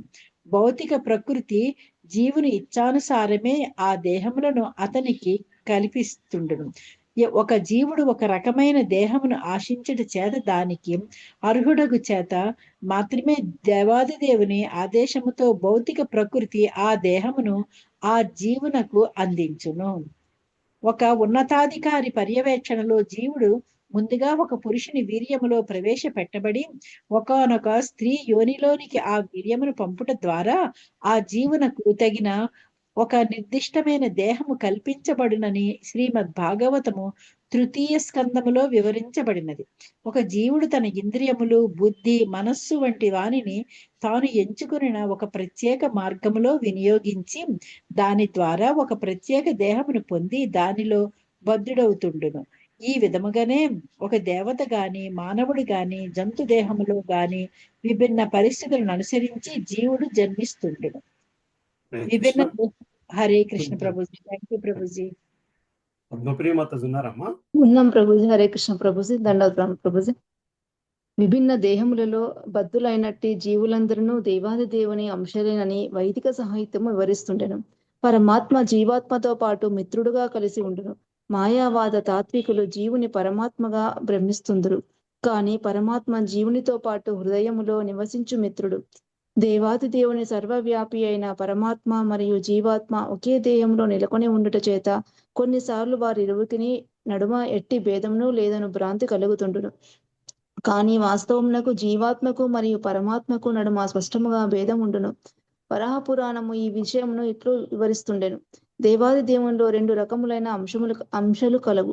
జీవుడు విభిన్న అంశము అనబడును. పరమాత్మ లేదా దేవాది దేవుని ప్రధాన అంశము స్వాంశ అనబడును. దేవాది దేవుని స్వాంశ రూపమైన విస్తరణము సాక్షాత్తుగా దేవాదేవుని అంతటి శక్తిని కలిగినట్టిది. దేవాది దేవునకు అతని స్వాంశ అయిన పరమాత్మకు నడుమ ఎట్టి భేదము ఉండదు. కానీ విభిన్న అంశములు మాత్రం భగవాన్ని శక్తిలో అత్యల్ప అంశమును మాత్రమే కలిగి ఉండు. దేవాది దేవుని తటస్థ శక్తి అయిన జీవులు దేవాది దేవుని ఆధ్యాత్మికను కలిగి ఉన్నను భౌతిక ప్రకృతి త్రిగుణములకు లోనగు ప్రవృత్తిని కలిగి ఉండునని నారద పంచరాత్రము తెలుపుతుండెను. భౌతిక ప్రకృతి ప్రభావమునకు లోనయ్యే ప్రవృత్తి చేతనే కొన్నిసార్లు దేవాదేవుని అల్పాంశాలను జీవులు అందురు. కొన్నిసార్లు దేవాదేవుని శివుడు సర్వశుభప్రదుడు అనుట కూడా కలదు. శివుడు మరియు జీవుడుకు నడుమగల భేదమేమనగా శుభప్రదుడైన ఆ దేవాది దేవుడు ప్రకృతి త్రిగుణములకు ఎన్నడూనూ గురికాడు. కానీ దేవాది దేవుని అణువంశులైన జీవులు ప్రకృతి త్రిగుణములకు వశులగు ప్రవృత్తిని కలిగి ఉందురు. ప్రతి ప్రత్యేక జీవిలోనూ పరమాత్మ దేవాది దేవుని స్వాంశ అయినందున జీవుని చేత ఆరాధించదగినది. అందుకే జీవి పరమాత్మ విష్ణువు పాదార విందములను ధ్యానించవలని యోగులు నిర్దేశించి అదే వాస్తవ సమాధి. జీవి తన స్వప్రయత్నముతో భౌతిక బంధముల నుండి విముక్తుడు కాలేడు. కనుక తనలోని పరమాత్మ లేక భగవాన్ని పాదార విందములకు భక్తియుక్త సేవ చేయుటకు పూనుకొనవలను. శ్రీమద్ భాగవతమునకు వ్యాఖ్యానము రచించిన శ్రీధర స్వామి ఈ సందర్భంలో ఒక చక్కటి శ్లోకం రచించిరి. దాని తాత్పర్యమేమనగా, ప్రభు, నేను నీలోని శాశ్వతాంశను. భౌతిక ప్రకృతి శక్తుల చేత బంధించబడినవి. ఆ శక్తులు కూడా నీ నుండి వెలువడినవే. సమస్త కారణుడుగా పరమాత్మ రూపమున నీవు నా దేహంలో ప్రవేశించితివి. నీతో కలిపి సచ్చిదానందమయమైన జీవితమును అనుభవించు అధికారము నాకు కలదు. కనుక ప్రభు, నేను నిన్ను ప్రేమతో సేవించినట్లు కాను, తద్వారా నేను నా నిజమైన స్థితి అయిన ఆధ్యాత్మిక ఆనందమయ స్థితిని తిరిగి పొందినట్లుగా దయచేసి ఆదేశించుము. భౌతిక బంధములలో చిక్కుకొనిన జీవుడు తన స్వప్రయత్నముతో విముక్తిని సాధించలేడని మహాత్ములు గుర్తించుచుందురు. దృఢ విశ్వాసముతోనూ భక్తితోనూ అట్టి మహాత్ములు భగవానికి ప్రేమతో ఆధ్యాత్మిక సేవం చేయుటకు పూనుకొందురు. ఇదే వేద పురుషుల నిర్ణయం. వేద పురుషులు హరే కృష్ణ ప్రభు. థ్యాంక్ యూ ప్రభు. శాంతిమాత ఉన్నారమ్మా? హరే కృష్ణ ప్రభు. హరే కృష్ణ. వేద పురుషులు ఇంకనూ దేవాది దేవునితో ఇట్లు చెబుతూ కొనసాగించని, ప్రభు, పరమ సత్యమును కూర్చిన పరిపూర్ణ జ్ఞానమును సాధించుట కష్టము. భగవానుడవైన నీవు అవ్యాజమైన కృపతో పతిత జీవులను ఉద్ధరించుట కొరకు వివిధ అవతారములను దాల్చి వివిధ లీలలను ప్రదర్శిస్తుందువు.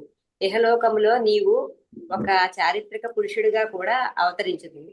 నీ లీలలు వైదిక సాహిత్యములో వివరంగా వర్ణింపబడినవి. ఆ లీలలు దివ్యానంద సాగరమంతగా ఆకర్షకమైనవి. సాధారణ జీవులను స్తుతించినట్టి పుస్తకాలను చదువుటకు మానవులు సహజంగానే ఉత్సాహమును చూపుచుందరు. కానీ నీ దివ్యలీలను వర్ణించు వేద సారస్వతము పట్ల వారు ఆకర్షితులైనచో ఆధ్యాత్మికానంద సాగరములో వారు ఓలలాడుదురు. అలసిన వ్యక్తి సరస్సులో మునిగి అలసట తీర్చుకున్నట్లుగా బద్ధుడైన జీవుడు భౌతిక కార్యకలాపములతో అలసినప్పుడు నీ దివ్య లీలలనే అమృత సాగరములో ఒక్కసారి మునిగినచో భౌతిక కర్మల చేత కలిగిన బడలికనంతటినీ అతడు విస్మరించును, ఆనంద సాగరంలో ఓలలాడును. కనుక బుద్ధిమంతులైన భక్తులు భక్తియుక్త సేవను తప్ప ఇతర ఆత్మ సాక్షాత్కార సాధనలను ఎంచుకొనరు.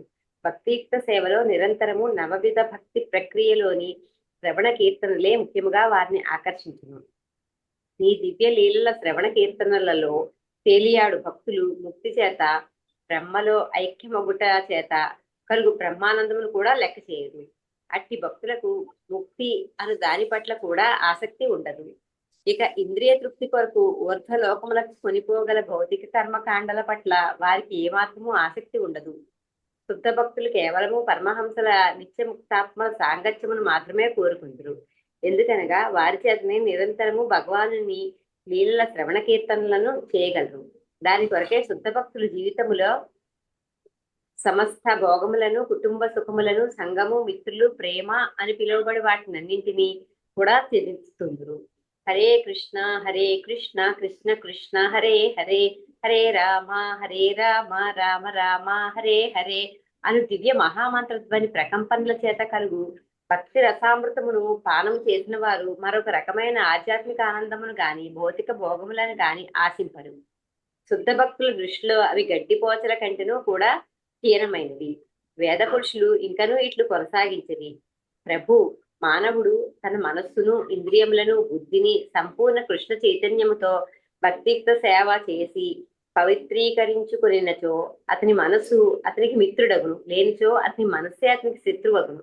మనస్సు భక్తియుక్త సేవలో నెలకొనినప్పుడు అది జీవునకు అంతరంగిక మిత్రుడగును. ఎందుకనగా అప్పుడు అది నిరంతరము భగవానుని గూర్చియే ధ్యానించును. భగవానునిగా నీవు ఎల్లప్పుడూ జీవునకు ప్రియమైనట్టి వాడవు. కనుక మనస్సు నిన్ను గూర్చి ధ్యానించుటకు పూనుకొనగానే అనేక జన్మలుగా పొందవలనని ఆశిస్తున్న తృప్తి వెంటనే అతనికి లభించును. ఒకసారి జీవుని మనస్సు దేవాది దేవుని పాదార విందములపై లగ్నమైనచో ఇక అతడు అల్పమైన క్షుద్ర దేవతారాధనకు గాని నాసిరకపు ఆత్మసాక్షాత్కార మార్గమును అనుసరించుటకు గాని పూనుకొనడు. అన్య దేవతలను ఆరాధించుటకు గాని ఇతర ఆత్మ సాక్షాత్కార మార్గములను అనుసరించుటకు గాని ప్రయత్నించో జీవుడు జనన మరణ చక్రములకు గురగును. కుక్కలు పిల్లుల వంటి నీచాతి జంతువులుగా జన్మించినప్పుడు జీవుడు పొందు పతనమును ఎవరు అంచనా వేయగలరు? భగవంతుడు. హరే కృష్ణ. ప్రభు, నాకు ఒక డౌట్ ఉంది ప్రభు, అది తర్వాత అడగమంటారా? ఇప్పుడు అడగమంటారా? అడగండి. అది ఇప్పుడు భగవంతుడు శ్రీకృష్ణుడు ఒక్కరినే కదా పూజించమన్నారు. మరి మన ఈశ్వరుడు స్వామి బాగా అసోసియేటెడ్ గానే ఉంటారు. మరి అలా అని అన్నిటికంటే అమ్మవారు ఫస్ట్ అని అలా కూడా చెప్పారు కదండి. అమ్మవారు ఫస్ట్ అనేది ఎక్కడ భాగవతంలో కూడా రాదమ్మా. అంటే దేవి భాగవతంలో చూసుంటారు. అది అంటే ఈశ్వరుడు అమ్మవారు వాళ్ళని కూడా పూజిస్తారు కదా అనేసి డౌట్ ఎక్కడో ఉంది ప్రభు. శివపార్వతి. అవును ప్రభు. అమ్మవారు అంటే మీరు శివపార్వతులు. అదే పార్వతీదేవి. పార్వతి, శివుడు పార్వతి. బేసికల్ గా శ్రీకృష్ణ పరమాత్ముడి కంటే శివుడికి కొన్ని అంశాలు గుణాలు తక్కువ ఉన్నాయి. ఓకే. శివుడు కూడా భగవంతుని ధ్యానంలోనే ఉంటాడు, శ్రీకృష్ణుడు ధ్యానంలో. అయితే ఈ బ్రహ్మాండానికి అధిపతి శివపార్వతి. అర్థమవుతుంది కదమ్మా? ఈ బ్రహ్మాండానికి అధిపతి శివపార్వతులు. అందుకు శివపార్వతుల్ని పూజిస్తారు. అందుకు వాళ్ళు శివపార్వతులకి అగ్రస్థానం ఎందుకు ఇస్తారా అంటే ఈ బ్రహ్మాండానికి అధిపతులు కాబట్టి. సో శ్రీరామచంద్రుడు భూమి మీదకి వచ్చి లంకకి వెళుతూ కూడా శివుడు పూజ చేసి లంకకి వెళ్ళాడు. శ్రీరామచంద్రుడు కృష్ణుడు అంశ కదండి, మరి శివుడు పూజ చేశాడంటే శివుడు ఈ బ్రహ్మాండానికి అధిపతి కాబట్టి ఈ భూమి మీద ఉన్నప్పుడు శివ పూజ శ్రీరామచంద్రుడు కూడా చేస్తాడు. బేసికల్ సీతాదేవి కూడా గౌరీ పూజ చేస్తారు కదండి.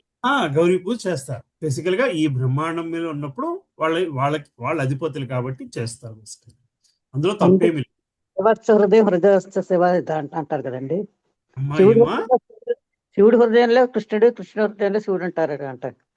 శివస్థ హృదయం కరెక్టే కదమ్మా. భక్తుని హృదయంలో భగవంతుడు, భగవంతుడి హృదయంలో భక్తుడు. అంటే మరి అన్య దేవతారాధనలోకి రాదు కదా ప్రభు. అది శివారాధన అన్య దేవతారాధనలోకి రాదు. But you should understand that ఇద్దరు కూడా అన్ని దేవతలోకి వస్తారా రాదా అనేది నాకు కరెక్ట్ అయిన డౌట్ ప్రభు. దేవతల కిందకే వస్తారు ఒక విధంగా. They are not independent gods. మనం 10 offenses లో కూడా అదే చదువుతాం. శివుడు బ్రహ్మ మహావిష్ణుతో సమానులని అనుకోవడానికి వీలు లేదు అని. శివారాధన తప్పు లేదు, దేవతారాధనలో తప్పు లేదు. కానీ ఈ హైరార్కీని అర్థం చేసుకుని ఆరాధించండి. అదేనండి. స్వామి స్టేజ్ ఏంటి, ఏ స్టేజ్ అని మనం అదే దాని ప్రకారంగా అంటే అర్థం చేసుకొని.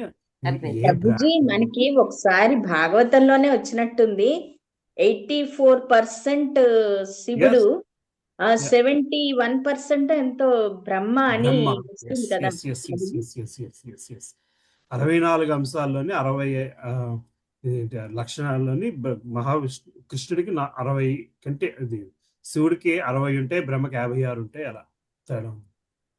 అదే ప్రభుజీ ఒక చోట భాగవతంలోనే వస్తుంది. భాగవతంలో కూడా మన పర్పట్లో వస్తుంది. సో దేవతారాధనలో తప్పు లేదు, కానీ దాన్ని అర్థం చేసుకుని ఆరాధించాలి. అంటే ఇప్పుడు మరి కొన్ని దేవతారాధనలు చాలా చేసేస్తున్నారు కదా ప్రభు. ఇంకెవరు వేరే వేరే దేవతల ఆరాధనలు కూడా చేసేస్తున్నారు కదండి. వినాయకుడు పూజ చేస్తున్నాము, కార్తికేయ పూజ చేస్తున్నాము, ఇవన్నీ ప్రాబ్లం ఏమీ లేదు. అవన్నీ ప్రాబ్లం లేదు. అయితే వాళ్ళని దేవాది దేవుడి కింద పూజించడంలో ప్రాబ్లం. వాళ్ళని దేవాది హనుమంతుడు పూజ చేయడంలో ప్రాబ్లం ఏమీ లేదు. బట్ హనుమంతుడిని ఆయన రామభక్తుడి కింద పూజ చేయాలి. ఎగ్జాక్ట్లీ ఆయన కూడా అదే కోరుకుంటాడు. మహాశివుడు కూడా అదే కోరుకుంటాడు. మహాశివుడు కూడా అదే కోరుకుంటాడు. మీరు ఈ హైరార్కీ అర్థం చేసుకుని శివుని పూజ చేస్తే కృష్ణుడు కూడా అదే కోరుకుంటాడు. నా భక్తుడికి నువ్వు ఎంత ప్రాధాన్యత ఇస్తున్నావు అని అనుకుంటాడు తప్పితే నువ్వు నాకు పూజ చేయలేదేమో అని అనుకోడు. సో ఎప్పుడైతే హైరార్కీని అర్థం చేసుకుంటామో శివుడిని పూజ చేసినప్పుడు శివుడు మనం కృష్ణ భక్తులము విష్ణు భక్తులు అయ్యేలాగా ఆయన తీసుకుంటాడు ఆ రెస్పాన్సిబిలిటీ. అర్థమవుతుంది కదమ్మా? ఆ రెస్పాన్సిబిలిటీని ఆయన తీసుకుంటాడు. ఎవరైనా అంతే, దేవతలైనా అంతే. విఘ్నేశుని పూజ చేసినప్పుడు మనం ఆయన హైరార్కీని అర్థం చేసుకుని పూజ చేస్తే ఆయన రావయ్యా నా పక్కన కూర్చో, నేను ఇదే పూజ కృష్ణుడు పూజ విష్ణువు పూజ చేస్తున్నాను, నువ్వు నా పక్కన కూర్చొని చెయ్యనే అంటాడు ఆయన. నన్ను విష్ణువు కింద నన్ను దేవుడి కింద పూజ చేస్తే మాత్రం ఆయన కూడా సహించరు, వాళ్ళు సహించలేరమ్మా, సహించరు. ఆహా మహావిష్ణువు వదిలేసి నన్నే పూజ చేస్తున్నాడు కదా అన్న భావన వాళ్ళకి ఉండదు. వాళ్ళకి ఉంటే వాళ్ళ దేవతలు అవ్వరు. అదే మన భావనలోనే జాగ్రత్తగా ఉండాలి కదా. భావనలోనే జాగ్రత్తగా ఉండాలి. మొత్తం అంతా భావనలోనే ప్రాబ్లం ఉంటుంది. కాన్షియస్నెస్ అంటే అదే.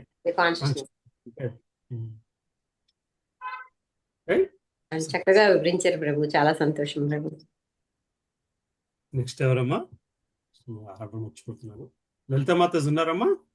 హరే కృష్ణ ప్రభు. మీరు మీ బుక్ లో చదువుతారమ్మా? భగవంతుని భక్తియుక్త సేవకు పూనుకొనకుండా తాత్విక చింతనల వైపునకు కామ్యకర్మల వైపునకు ఆకర్షించబడువారు ఆ చర్యల చేత కలుగు విషపూరితమైన ఫలితములను అనుభవించవలసి ఉండునని శ్రీ నరోత్తమ దాస ఠాగూర్ గానం చేశాను. అట్టి వ్యక్తులు మిక్కిలి హేయమైన పదార్థములను భుజిస్తుందరు.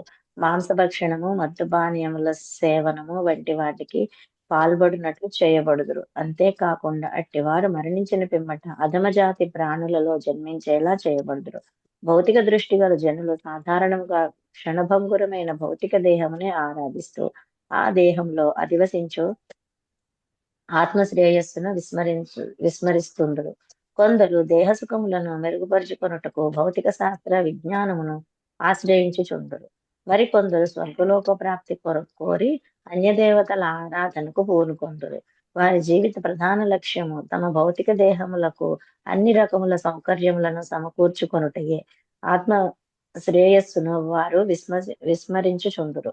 అట్టి వ్యక్తులు భౌతిక దేహమునే ప్రేమిస్తూ దాని సౌఖ్యముల కొరకే పాటుపడుతూ ఒక రకమైన ఆత్మహత్యకు పాల్పడుతుందరని తత్ఫలితముగా వారి ఆత్మలు శాశ్వతముగా జనన మరణ చక్రములలో చిక్కుకొని భౌతిక యాతనలు అనుభవించునని వేద సాహిత్యము తెలుపుతుండెను. మానవ జన్మ మన నిజస్థితిని గుర్తించుటకు చక్కని అవకాశము కల్పించును. వివేకవంతులు తమ మనస్సును ఇంద్రియములను దేహమును దృఢ నిశ్చయముతో భగవంతుని కొరకు భక్తియుక్త సేవలో వినియోగించుటకు పూనుకొందురు. వేద పురుషులు తమ స్థుతులను ఇంకను ఇట్లు కొనసాగించిరి. ప్రభు గొప్ప జ్ఞానులు జీవితంలో పరిపూర్ణ సిద్ధులను సాధించిన యోగులు ఎందరో కలరు.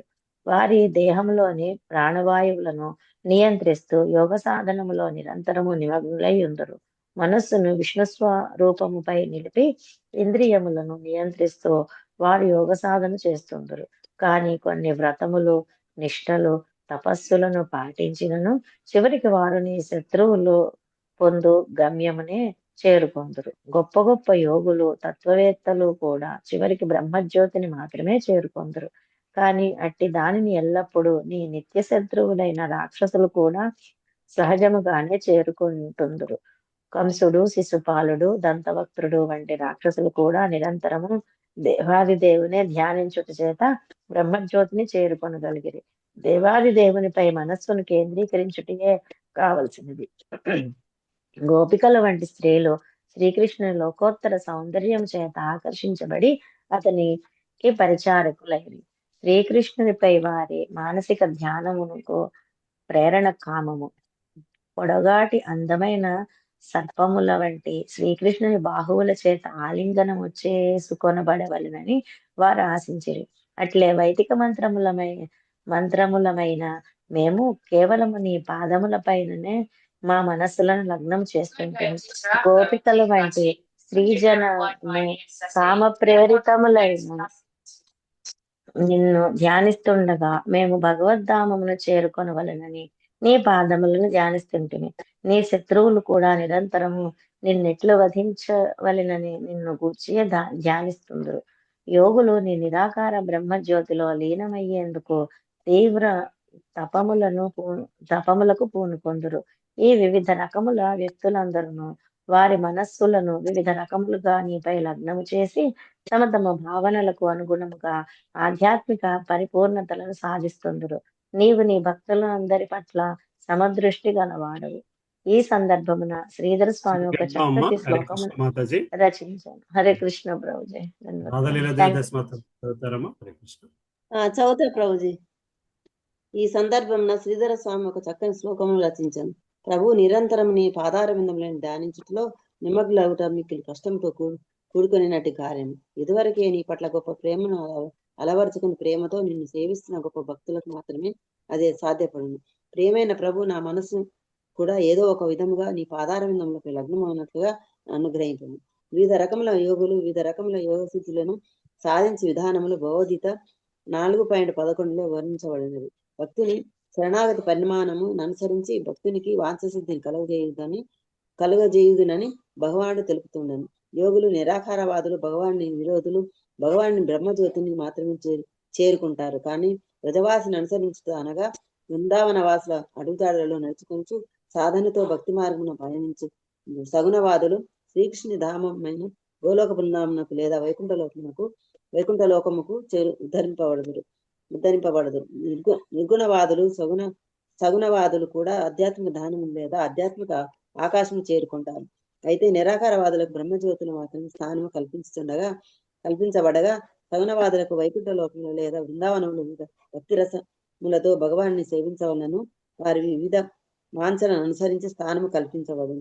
భౌతిక జగత్తు సృష్టింపబడిన పిమ్మట జన్మించిన జనులు తమ భౌతిక జ్ఞానంతో దేవాదేవుని అస్తిత్వమును గుర్తించలేరని వేద పురుషులు పలికిరి. ఒక ప్రత్యేక కుటుంబంలో జన్మించిన ఒక వ్యక్తి తన ముత్తాత ఉనికిని గురించి ఎరగలేనట్లే శాశ్వతమైన ఆధ్యాత్మిక జగత్తులో నిత్యుడై ప్రకాశించినట్టు దేవాదిదేవుని లేదా నారాయణుని శ్రీకృష్ణుని మనము అవగాహన చేసుకోలేకున్నాము. భగవద్ధామము సనాతన ధామములో నిత్యుడైనట్టు పరమ పురుషుని కేవలం భక్తియుక్త సేవ ద్వారానే పొందగలమని భగవద్గీత 8వ అధ్యాయంలో తెలుపబడినది.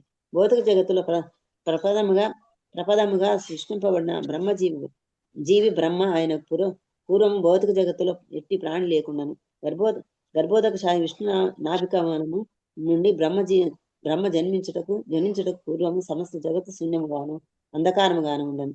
గర్భోదకశాయి విష్ణువు కారణోదాయక విష్ణువు యొక్క స్వంత సాంశ విస్తరణము, కారణోదాయక విష్ణువు సంకర్షుని సాంశ విస్తరణము, సంకర్షుని బలరాముని సాంశ విస్తరణము, బలరాముడు శ్రీకృష్ణ భగవానుడి ప్రథమ సారాంశ విస్తరణము. బ్రహ్మ సృష్టి చేసిన పిమ్మట 2 రకాల దేవతలు ఉద్భవించరు. ఒక రకము సనక సనాతన సనంద సనత్ కుమారులు 4 సోదరులు. వారి జగత్తులోని వైరాగ్యముల ప్రతినిధులు. 2వ రకము మరీచి సంతతి వారు భౌతిక జగత్తు అనుభవించటకు ఉద్దేశింపబడింది. ఆ 2 రకముల దేవతలు నుండి మానవులతో సహా ఇతర జీవకోటి ఆవిర్భవించినది కనుక బ్రహ్మ ఇతర దేవతలు రాక్షసులు వంటి వారందరూ వారి తర్వాత సృష్టించబడిన వారిని నేను గ్రహించవలను. అనగా వారందరూ ఈ మధ్య కాలంలోనే జన్మించరని అర్థం. ఒక కుటుంబంలో ఈ మధ్య కాలంలో జన్మించిన తన సుదూర పూర్వీకులను ఎరగలేనట్లే ఈ భౌతిక జగత్తులోని జీవులు ఎవరును ఆధ్యాత్మిక జగత్తులోని దేవాదేవుని ఉనికిని వచ్చి ఎరుగలేకున్నారు. అందుకు కారణం ఈ భౌతిక జగత్తు ఇటీవలనే సృష్టింపబడట. వీరు ఎంతో కాలము జీవించి ఉన్నప్పటికీ ఈ భౌతిక జగత్తున్న కాలము, జీవులు, వేదములు, స్థూల సూక్ష్మ భూతములు ఏదో ఒక సమయంలో సృష్టింపబడట జరగను. ఈ సృష్టికి లోబడి ఉన్న ఉత్పన్నమైన ఈ అంశమైనను లేదా సృష్టి యొక్క ఆదిమూల స్థానమును అర్థం చేసుకొని సాధారణంగా గ్రహించబడిన ఈ అంశమైనను ఈ మధ్య కాలమునకు సంబంధించినదని గ్రహించవలను. కనుక కామికర్మల ద్వారా హరే కృష్ణ ప్రభు. థ్యాంక్ యూ ప్రభు. చదువుతాను ప్రభుజీ. హరే కృష్ణ ప్రభుజీ. దండవత్నం. కనుక కామ్య కర్మల ద్వారా గాని, తాత్విక చింతనల ద్వారా గాని, యోగ సాధన ద్వారా గాని సాధించు ఆత్మ సాక్షాత్కారము లేదా భగవత్ సాక్షాత్కారముచే సమస్తమునకు పరమకారమైన తత్వమును సమీపింపలేము. సృష్టి పూర్తిగా లయము చెంది వేదములకు గాని దేశకాలమునకు గాని స్థూల సూక్ష్మ పదార్థములకు గాని అస్తిత్వము లేని సమయమున సమస్త జీవులు అవ్యక్త స్థితిలో నారాయణునితో విశ్రమించినట్టి సమయంలో భక్తియుక్త సేవ మాత్రము నిత్యమైన ఆధ్యాత్మిక లోకములో కొనసాగుతుండెను. కనుక ఆత్మ సాక్షాత్కారముకు గాని భగవత్ సాక్షాత్కారముకు గాని ఏకైక వాస్తవ ప్రక్రియ భక్తియుక్త సేవ మాత్రమే. ఎవరైనాను ఈ ప్రక్రియను అవలంబించినచో భగవత్ సాక్షాత్కారము కొరకై సరి అయిన ప్రక్రియను అవలంబించిన వారగుదురు. ఈ విషయంలో శ్రీధర స్వామి ఒక శ్లోకములో సమస్తమునకు మూలము గొప్పవాడు అపరిమితుడైన దేవాది దేవుని అవగాహన చేసుకొనుట కొరకై జీవులకు ఎట్టి భౌతిక శక్తి తోడ్పడజాలదనే ఉద్దేశమును నొక్కి చెప్పెను. కనుక ప్రతి వ్యక్తి శాశ్వతముగా భక్తియుక్త సేవలో నెలకొని ఉండినట్లుగా భగవంతునిని ప్రార్థించవలెను. భగవంతుని అనుగ్రహము చేతనే ఈ సృష్టి మూలములను అవగాహన చేసుకొనగలుగుము. సృష్టికి మూలమైన దేవాది దేవుడు తన భక్తులకు మాత్రమే తనను స్వయముగా ప్రకటించుకొనెను. భగవద్గీత 4.3లో భగవానుడు అర్జునునితో ఇట్లు చెబుతుండెను. ప్రియమైన అర్జున, నీవు నాకు భక్తుడవు, నీవు నా అంతరంగిక సకుడవు కనుక నన్ను అవగాహన చేసుకొను మార్గమును నేను నీకు ఉపదేశిస్తుంటిని. దీని భావమేమనగా సృష్టికి మూలమైన దేవాది దేవుని మనము స్వప్రయత్నముతో ఎరుగలేము. భక్తియుత సేవతో భగవానుని మనము తృప్తిపరచవలను. అతడే స్వయముగా మనకు ప్రకటమైనప్పుడు కొంతవరకు అతడిని మనం ఎరుగగలుగుతాము. మానసిక కల్పనలతో సృష్టి మూల స్థానమును అవగాహన చేసుకొనుటకు వివిధ రకాల తత్వజ్ఞులు వివిధ రకాల ప్రయత్నములు చేసిరి. సాధారణముగా తాత్వికులలో అట్టి 6 వర్గములు వారు కలరు. వారి వివరణనే దర్శనము అని అందురు. వీటిలో చాలా వరకు నిరాకారవాదులు అనగా మాయావాదుల చేత వ్యాఖ్యానించబడినవి. వీరిలో ప్రతి వారును తమ అభిప్రాయమునే సిద్ధాంతీకరించుటకు ప్రయత్నించిరి. కానీ చివరకు వారు తమలో తాము రాజీపడి ఎన్ని సిద్ధాంతములు ఒకే గమ్యంకు దారి తీయనని కనుక సిద్ధాంతములన్నీ సరైనవని అంగీకరించిరి. కానీ వేద పురుషులు స్థుతులను అనుసరించి ఏమైనను ఆ సిద్ధాంతములో కూడా ఏది సరి అయినది కాదు. కారణమేమనగా వారి జ్ఞానం అంతయు తాత్కాలికమైన భౌతిక జగత్తులో సృష్టించబడినది. వారందరూ వాస్తవ తత్వమైన దేవాది దేవుని గాని పరమసత్యము గాని గుర్తించలేకపోయిరి. పరమసత్యము భక్తియుత సేవ ద్వారానే బోధపడింది. హరే కృష్ణ ప్రభుజీ. Thank you Prabhuji. ఉన్నారమ్మా? హరే కృష్ణ ప్రభుజీ. నేను చదువుతాను ప్రభుజీ. పార్వతి. జైమిని వంటి మహర్షుల చేత ప్రతిపాదితమైన మీమాంసకులు ప్రతి ఒక్కరూ పవిత్ర కార్యములను వివిధ కర్మలను ఆచరించవలని అదే అతనికి అత్యున్నతమైన జీవన గమ్యమని చేర్చుకు నిర్ణయించిరి. కానీ భగవద్గీతలో ఈ వాదము ఖండించబడినది. అందులో భగవానుడి ఇట్లు చెప్పుచుండెను. పుణ్యకార్యములను ఆచరించి వారు స్వర్గలోకమును పొందినను ఆ పుణ్యము క్షీణించిన పిమ్మట స్వర్గములోక భోగములను విడిచి తిరిగి వారు వెంటనే అల్పాయుష్యులు గల అధోలోకములో జన్మించి తక్కువ రక భౌతిక భోగములను అనుసరించవలసి వచ్చును.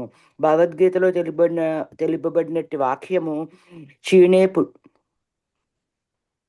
క్షీణే పుణ్యే మర్మలోకం విశంతి. కనుక పుణ్యకార్యముల చేత పరమసత్యమును పొందగలమను మీమాంసకుల నిర్ణయము వ్యర్థమైనది. శుద్ధ భక్తులు సహజముగానే పుణ్యకార్యములు ఆచరించును. కేవలము అట్టి పుణ్యకార్యములతోనే ఎవరినూ దేవాదేవుని అనుగ్రహమును సాధింపలేరు.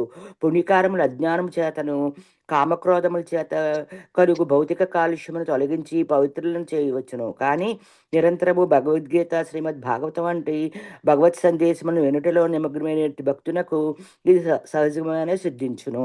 పుణ్యకార్యం చేయు స్థితికి చేరుకొన్నను నిరంతరము భక్తియుక్త సేవలో నిమగ్నుడైన వ్యక్తి ఆధ్యాత్మిక మార్గములో ప్రగతి సాధించునని భగవద్గీత నుండి మనము ఎరుగవచ్చును. ప్రేమతోనూ విశ్వాసముతోనూ భక్తియుక్త సేవలో నెలకొన్న వ్యక్తి హృదయం నుండి ఆదేశిస్తూ దేవాది దేవుడు అతడిని ముందుకు నడిపించుటని కూడా భగవద్గీతలో తెలుపబడినది. పరమాత్మ ఆధ్యాత్మికాచార్యునిగా అతని హృదయంలో నెలకొన్నట్టు భగవానుడు భక్తుని తిరిగి భగవద్ధామం చేరుకున్నట్లుగా ఆదేశించును. కనుక మీమాంసకుల ప్రభుజీ మీమాంసకుల మార్గము సత్యం నెరుగుటకు సరైన మార్గము కాదు. ఇట్లే సాంఖ్యశాస్త్రజ్ఞులను భౌతిక శాస్త్రజ్ఞులు కూడా కలరు.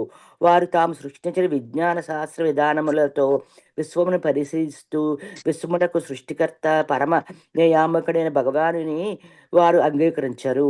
పంచభూతముల పారస్పరిక చర్య చేతనే సృష్టి జరుగుచుండినను ఒక అపసిద్ధాంతమును వారు ప్రచారం చేస్తుందరు. భగవద్గీత ఈ సాంఖ్యుల సిద్ధాంతమును అంగీకరించదు.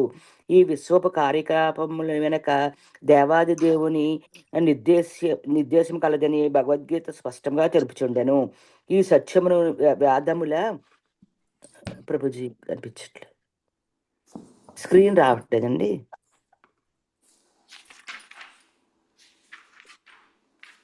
ప్రభుజీ హరే కృష్ణ, నాకు కనెక్షన్ పోయిందమ్మా ఒకసారి.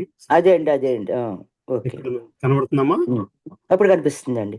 దేవాదేవుని నిర్దేశం కలదని భగవద్గీత స్పష్టంగా తెలుపుచుండెను. ఈ సత్యమును వేదములు కూడా సదేవ సౌమ్యేదమగ్ర ఆసీత్ వంటి వాక్యములతో నిర్ధారించుచుండెను. ఈ వాక్యములకు అర్థము ఈ సృష్టికి పూర్వం ఒక సృష్టికర్త కలడు కనుక పంచభూతములే భౌతిక సృష్టికి కారణములు కాజాలవు. పంచభూతములు సృష్టికి ఉపాదాన కారణములుగా అంగీకరించబడినను దానికి పరమ కారణము దేవాది దేవుడే. కనుక భౌతిక ప్రకృతి శ్రీకృష్ణుని ఆదేశమునకు లోబడి నడుచుకొనని భగవద్గీత చెబుచుండెను. నాస్తిక సాంఖ్య హరే కృష్ణ ప్రభుజీ. Thank you Prabhuji. హరే కృష్ణ ప్రభుజీ, దండవత్ ప్రణం. నాస్తిక సంఖ్యా దర్శనము చేసిన నిర్ణయం అనగా భౌతిక జగత్తు ఫలితములు తాత్కాలికములు మిథ్యారూపములగుట చేత వాటికి కారణము కూడా మిథ్యారూపమే అయి ఉండవలెను అని సాంఖ్య దార్శనికులు శూన్యవాదంను సమర్థింతురు. కానీ నిజానికి ఈ సృష్టికి మూల కారణము దేవాది దేవుడు. తాత్కాలికమైన ఈ జగత్తు ఆయన భౌతిక శక్తి యొక్క తాత్కాలిక ప్రకటనము. ఈ జగత్తు లయమొందిన పిమ్మట కూడా దానికి మూల కారణమైన ఆధ్యాత్మిక జగత్తు కొనసాగుతుండును కనుక ఆ ఆధ్యాత్మిక జగత్తు సనాతన ధామముగా పిలువబడెను. కనుక సాంఖ్య దార్శనికుల నిర్ణయము సరి అయినది కాదు. తరువాత గౌతముడు, కణాదుడు వంటి తత్వజ్ఞులు కలరు. వారు భౌతిక జగత్తులోని కార్యకారణ భావమును సూక్ష్మముగా పరిశీలించి చివరకు పరమాణువుల సంయోగమే సృష్టికి మూల కారణమని తేల్చినారు. ఈనాటి భౌతిక శాస్త్రవేత్తలు కూడా ఆ గౌతముని, కణాదుని అడుగుజాడలు లోనే నడుస్తూ ఆధునిక పరమాణు వాదమును ప్రవచించిరి. ఏమైనను ఈ వాదము కూడా నిలవదు. ఎందుకనగా సర్వముకు మూల కారణము చైతన్య రహితమైన పరమాణువులు కాదు. ఈ అంశమును భగవద్గీత, శ్రీమద్ భాగవతము, వేదములు ధృవపరుస్తున్నవి. అందులో ఏకోవై నారాయణ ఆసీత్ అని తెలుపబడెను. సృష్టికి పూర్వము నారాయణుడొక్కడే ఉండెను అని అర్థము. శ్రీమద్ భాగవతము వేదాంత సూత్రము సృష్టికి మూల కారణము చైతన్య సహితమైనదని, సృష్టిలోని సర్వమును అది ప్రత్యక్షముగానో పరోక్షముగానో గమనిస్తుండునని తెలుపుతున్నది. భగవద్గీత 10.8లో శ్రీకృష్ణ భగవానుడు ఇట్లనెను: అహం సర్వస్య ప్రభవః, సర్వమునకు నేనే మూల కారణము. మత్త సర్వం ప్రవర్తతే, నా నుండియే సర్వమును ఉద్భవిస్తున్నది. కనుక పరమాణువుల కలయిక భౌతిక వస్తువులకు కారణము కావచ్చును, కానీ ఆ పరమాణువులను ఉత్పత్తి చేయువాడు దేవాది దేవుడు. ఈ విధముగా గౌతమ మరియు కణాద దర్శనములు సమర్థనీయములు కావు. అట్లే అష్టావక్రుడు, శంకరాచార్యులు మున్నగు వారు ప్రవచించిన నిరాకారవాదము నిరాకారమగు బ్రహ్మజ్యోతియే సృష్టికి మూల కారణమని ప్రతిపాదిస్తున్నది. వీరి సిద్ధాంతమును అనుసరించి ఈ భౌతిక జగత్తు తాత్కాలికము, మిథ్య. కానీ దానికి మూల కారణమైన నిరాకారమగు బ్రహ్మజ్యోతి మాత్రం సత్యము. కానీ ఈ వాదము కూడా సమర్థనీయం కాదు. ఎందుకనగా భగవద్గీత 14.27లో భగవానుడే స్వయముగా ఆ బ్రహ్మజ్యోతి తన దివ్యదేహము నుండి వెలువడుతున్నదని పేర్కొనెను. బ్రహ్మ సంహిత 5.40లో కూడా బ్రహ్మజ్యోతి శ్రీకృష్ణుని దివ్యదేహం నుండి వెలువడు కాంతి సముదాయమేనని నిర్ధారించి తెలుపుతున్నది. కనుక నిరాకార బ్రహ్మము ఈ సృష్టికి మూల కారణము కాజాలదు. నిజమైన మూల కారణము సంపూర్ణ పరమ పురుషుడు దేవాది దేవుడు గోవిందుడు. Thank you Prabhuji. హరే కృష్ణ. చదువుతారమ్మా? హరే కృష్ణ ప్రభుజీ, చదువుతాం ప్రభు. నిరాకారవాదులు పేజా చేయి చెప్పరా? అమ్మా ఎన్నో పేజీ అండి? 782 అమ్మా. బుక్ లో చదువుతాను ప్రభుజీ. మీ బుక్ లో చదవండి అమ్మా. ఆవిడ బుక్ కొంచెం తేడా కొంచెం వేరుగా ఉంటుందమ్మా. భారత మాతాజీ చదవండి అమ్మా జల్దీ. నిరాకారవాదులు చేయు ప్రమాదకరమైన ఒక వాదమేమనగా, భగవానుడు భూమిపై అవతరించినప్పుడు ఆయన త్రిగుణములతో కూడిన ప్రాకృతిక శరీరమును స్వీకరించును అని. ఈ మాయావాది సిద్ధాంతము మిక్కిలి ప్రమాదకరమైనదని చైతన్య మహాప్రభువు దీనిని తీవ్రంగా నిరసించెను. దేవదేవుని ఆధ్యాత్మిక దేహము ప్రాకృతికమైన దాన్ని వాదించువారు మహావిష్ణువునకు మహాపచారము చేసిన వారగుదురు అని ఆయన నుడివెను. భగవద్గీత 9.11 కూడా మానవ రూపంలో శ్రీరాముడు చైతన్య ప్రభువు మున్నగు అవతారములుగా భగవానుడు భూమిపై దిగివచ్చినప్పుడు ఆ రూపములను మూఢులను దుష్టులను మాత్రమే నిరసింతురని పేర్కొనెను. నిరాకారవాదము దారుణమైన అపసిద్ధాంతమని వేదపురుషులు దానిని ఖండించిరి. బ్రహ్మ సంహితలో దేవదేవుని దివ్యమంగళ విగ్రహము ఆనంద చిన్మయ రసము అని అభివర్ణింపబడినది. దేవదేవుడు ఆధ్యాత్మిక దేహమునే తప్ప ప్రాకృతిక దేహమును ఎన్నడను స్వీకరింపడు. ఆయన తన దేహములోని ఏ భాగంతోనైనా దేనినైనను ఆస్వాదింపగలడు. అందుకే ఆయన సర్వశక్తిమంతుడు. ప్రాకృతిక దేహంలోని ఒక అంగము ఒక నిర్దిష్ట కార్యమును మాత్రమే నిర్వర్తించును. చేతులు ఒక వస్తువును పట్టుకొనగలవే కాని చూచుట వినుట అను పనులను చేయజాలవు. దేవదేవుని దేహము ఆనంద చిన్మయ రసము లేక సచ్చిదానంద విగ్రహము కావున ఆయన ఏ అంగముతోనైనా దేనినైనా ఆస్వాదింపగలడు, ఏ పనినైనా నిర్వర్తింపగలడు. దేవదేవుని ఆధ్యాత్మిక విగ్రహంను ప్రాకృతిక దేహముగా అంగీకరింప యత్నించుట ఆయనను బద్ధజీవాత్మ స్థాయికి దిగలాగా చూచుటయే అగును. బద్ధుడైన జీవాత్మకు ప్రాకృతిక దేహం ఉండును. అందుచే భగవానునికి కూడా ప్రాకృతిక దేహమును కల్పించినచో నిరాకారవాదులు దేవదేవుడు సాధారణ జీవుడును ఒక్కటే అను వాదమును తేలికగా ప్రచారం చేయుట సాధ్యమగును. వాస్తవమునకు దేవదేవుడు భూమి మీద అవతరించినప్పుడు ఆయన వివిధ లీలలను ప్రదర్శించును. ఆయనను తన తల్లి యశోద ఒడిలో పవళించిన బాలకృష్ణుని రూపమునకును పెద్దవాడై రాక్షసులను సంహరించిన రూపమునకు ఎట్టి భేదము లేదు. తన బాలస్వరూపంతో కూడా కృష్ణుడు పూతన, తృణావర్తుడు, అఘాసురుడు మున్నగు రాక్షసులతో పోరాడెను. యవ్వనంలో దంతవక్రుడు, శిశుపాలుడు మున్నగు రక్కసులతో పోరాడినప్పుడున్నంత బలము ఆ బాల్యదేహంలో కూడా అభివ్యక్తమయ్యను. భౌతిక జగత్తులో బద్ధుడైన జీవాత్మ ఒక దేహమును విడిచి మరి ఒక దేహమును స్వీకరించినప్పుడు ఆ వెనుకటి దేహమును గూర్చి పూర్తిగా మర్చిపోవును. కానీ భగవద్గీత 4.1 వలన కృష్ణుడు సచ్చిదానంద విగ్రహుడగుటచే కొన్ని లక్షల సంవత్సరముల క్రితము తాను సూర్యభగవానికి భగవద్గీతను బోధించిన సంగతిని స్మరింపగలిగేనని స్పష్టమవుచున్నది. అందుకే స్వామి పురుషోత్తముడు అనబడును.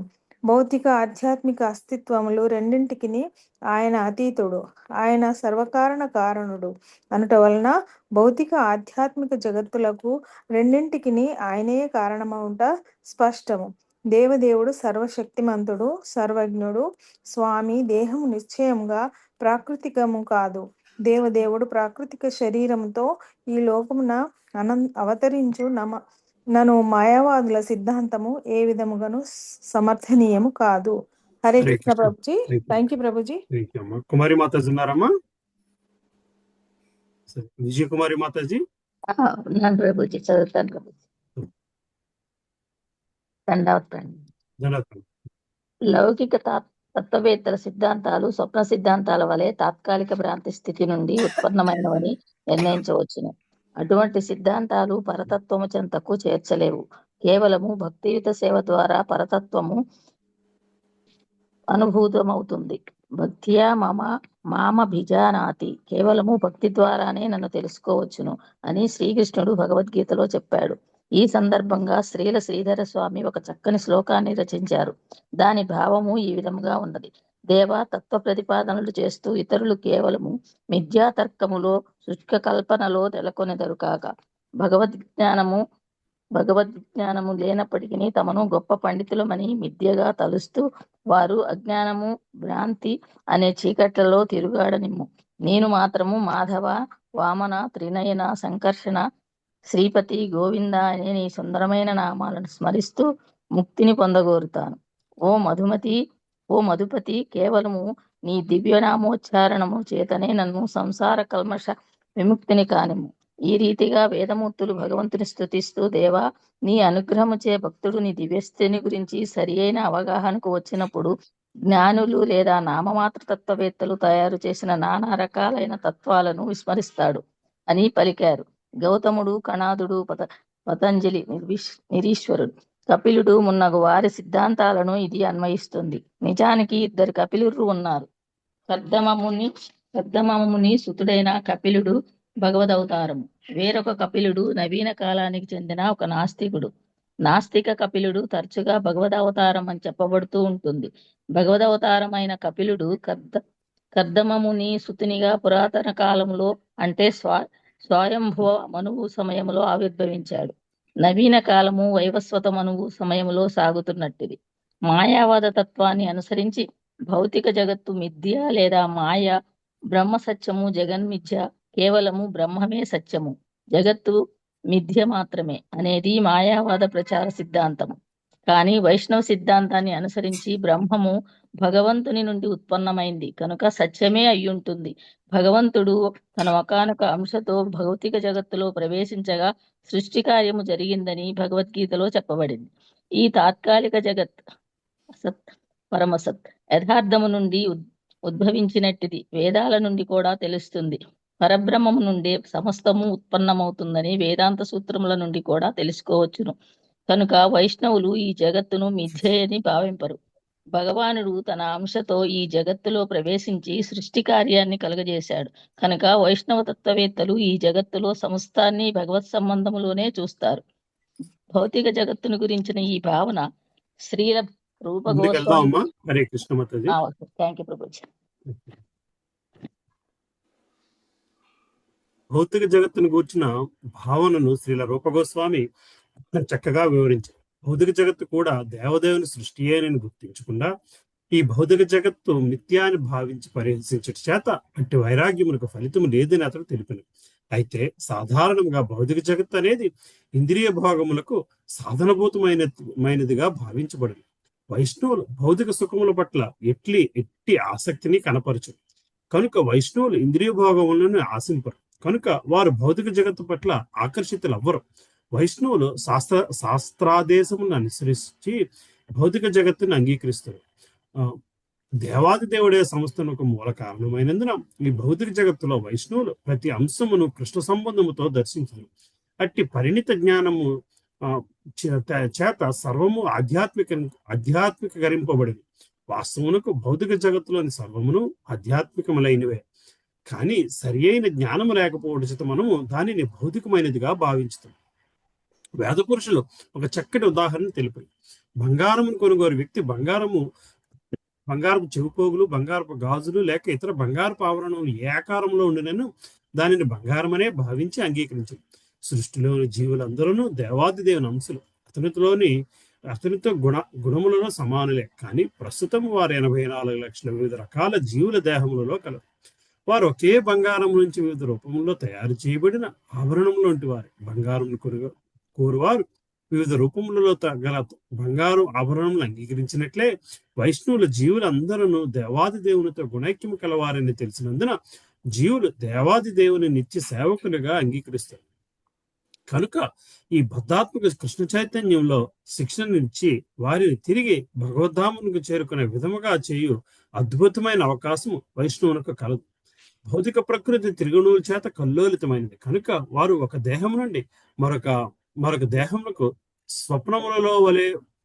మరొక దేహము స్వప్నములలో పరిభ్రమిస్తుంది. వారి చైతన్యము కృష్ణ చైతన్యముగా మారినచో వెంటనే వారు తమ హృదయములలో శ్రీకృష్ణుని వెంటనే నెలకొల్పుకోగలిగినచో మోక్ష మార్గము వారికి సులభమగును.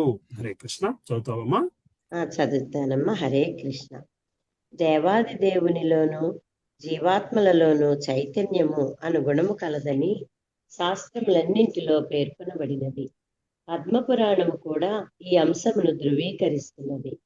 2 రకాల ఆధ్యాత్మిక పురుషులు కలరు. అందులో ఒకటి జీవుడు, రెండవది పరమాత్మ అని ఆ పురాణము చెబుతున్నది. బ్రహ్మ మొదలు పిపీలిక అనగా చీమ వరకు గల వారందరూ జీవులు. భగవానుడు చతుర్భుజుడైన విష్ణువు లేదా జనార్దనుడు. ఆత్మ అను పదము కేవలము దేవాది దేవునికి వర్తింపచేయదగినది. జీవులందరూ భగవానుని అంశలగుట చేత కొన్నిసార్లు వారిని కూడా ఆత్మ అను పదముతో నిర్దేశించగలదు. ఆ విధముగా జీవులు జీవాత్మలుగాను దేవాది దేవుడు పరమాత్మగాను వ్యవహరించబడుచుండును. ఈ పరమాత్మ జీవాత్మ ఇరువురును ఈ భౌతిక జగత్తులో కలరు. కనుక ఈ భౌతిక జగత్తుకు ఇంద్రియ భోగములే కాకుండా మరొక ఉన్నత ప్రయోజనము కూడా కలదు. ఇంద్రియ భోగములతో కూడిన జీవితము భ్రాంతి. కానీ జీవాత్మ ఈ భౌతిక జగత్తులో కూడా పరమాత్మకు సేవ చేయుట భ్రాంతిజన్యము కాదు. కృష్ణ చైతన్యవంతుడు ఈ విషయమును పూర్తిగా ఎరుగును. కనుక అతడు భౌతిక జగత్తును మిథ్యగా భావింపక వాస్తవమైన భక్తియుక్త సేవను ఆచరిస్తుండును. కనుక భక్తుడు భౌతిక జగత్తులోని సర్వస్వమును భగవానుని సేవించుటకు తగిన వస్తువులుగా మరియు అవకాశముగానే గ్రహించడు.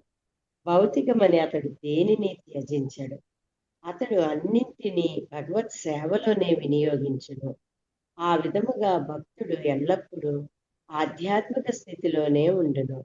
అతడు ఉపయోగించు ప్రతి వస్తువును భక్తియుక్త సేవలో ఉపయోగించుట చేత అవన్నీ ఆధ్యాత్మికముగా పవిత్రము కాబడును.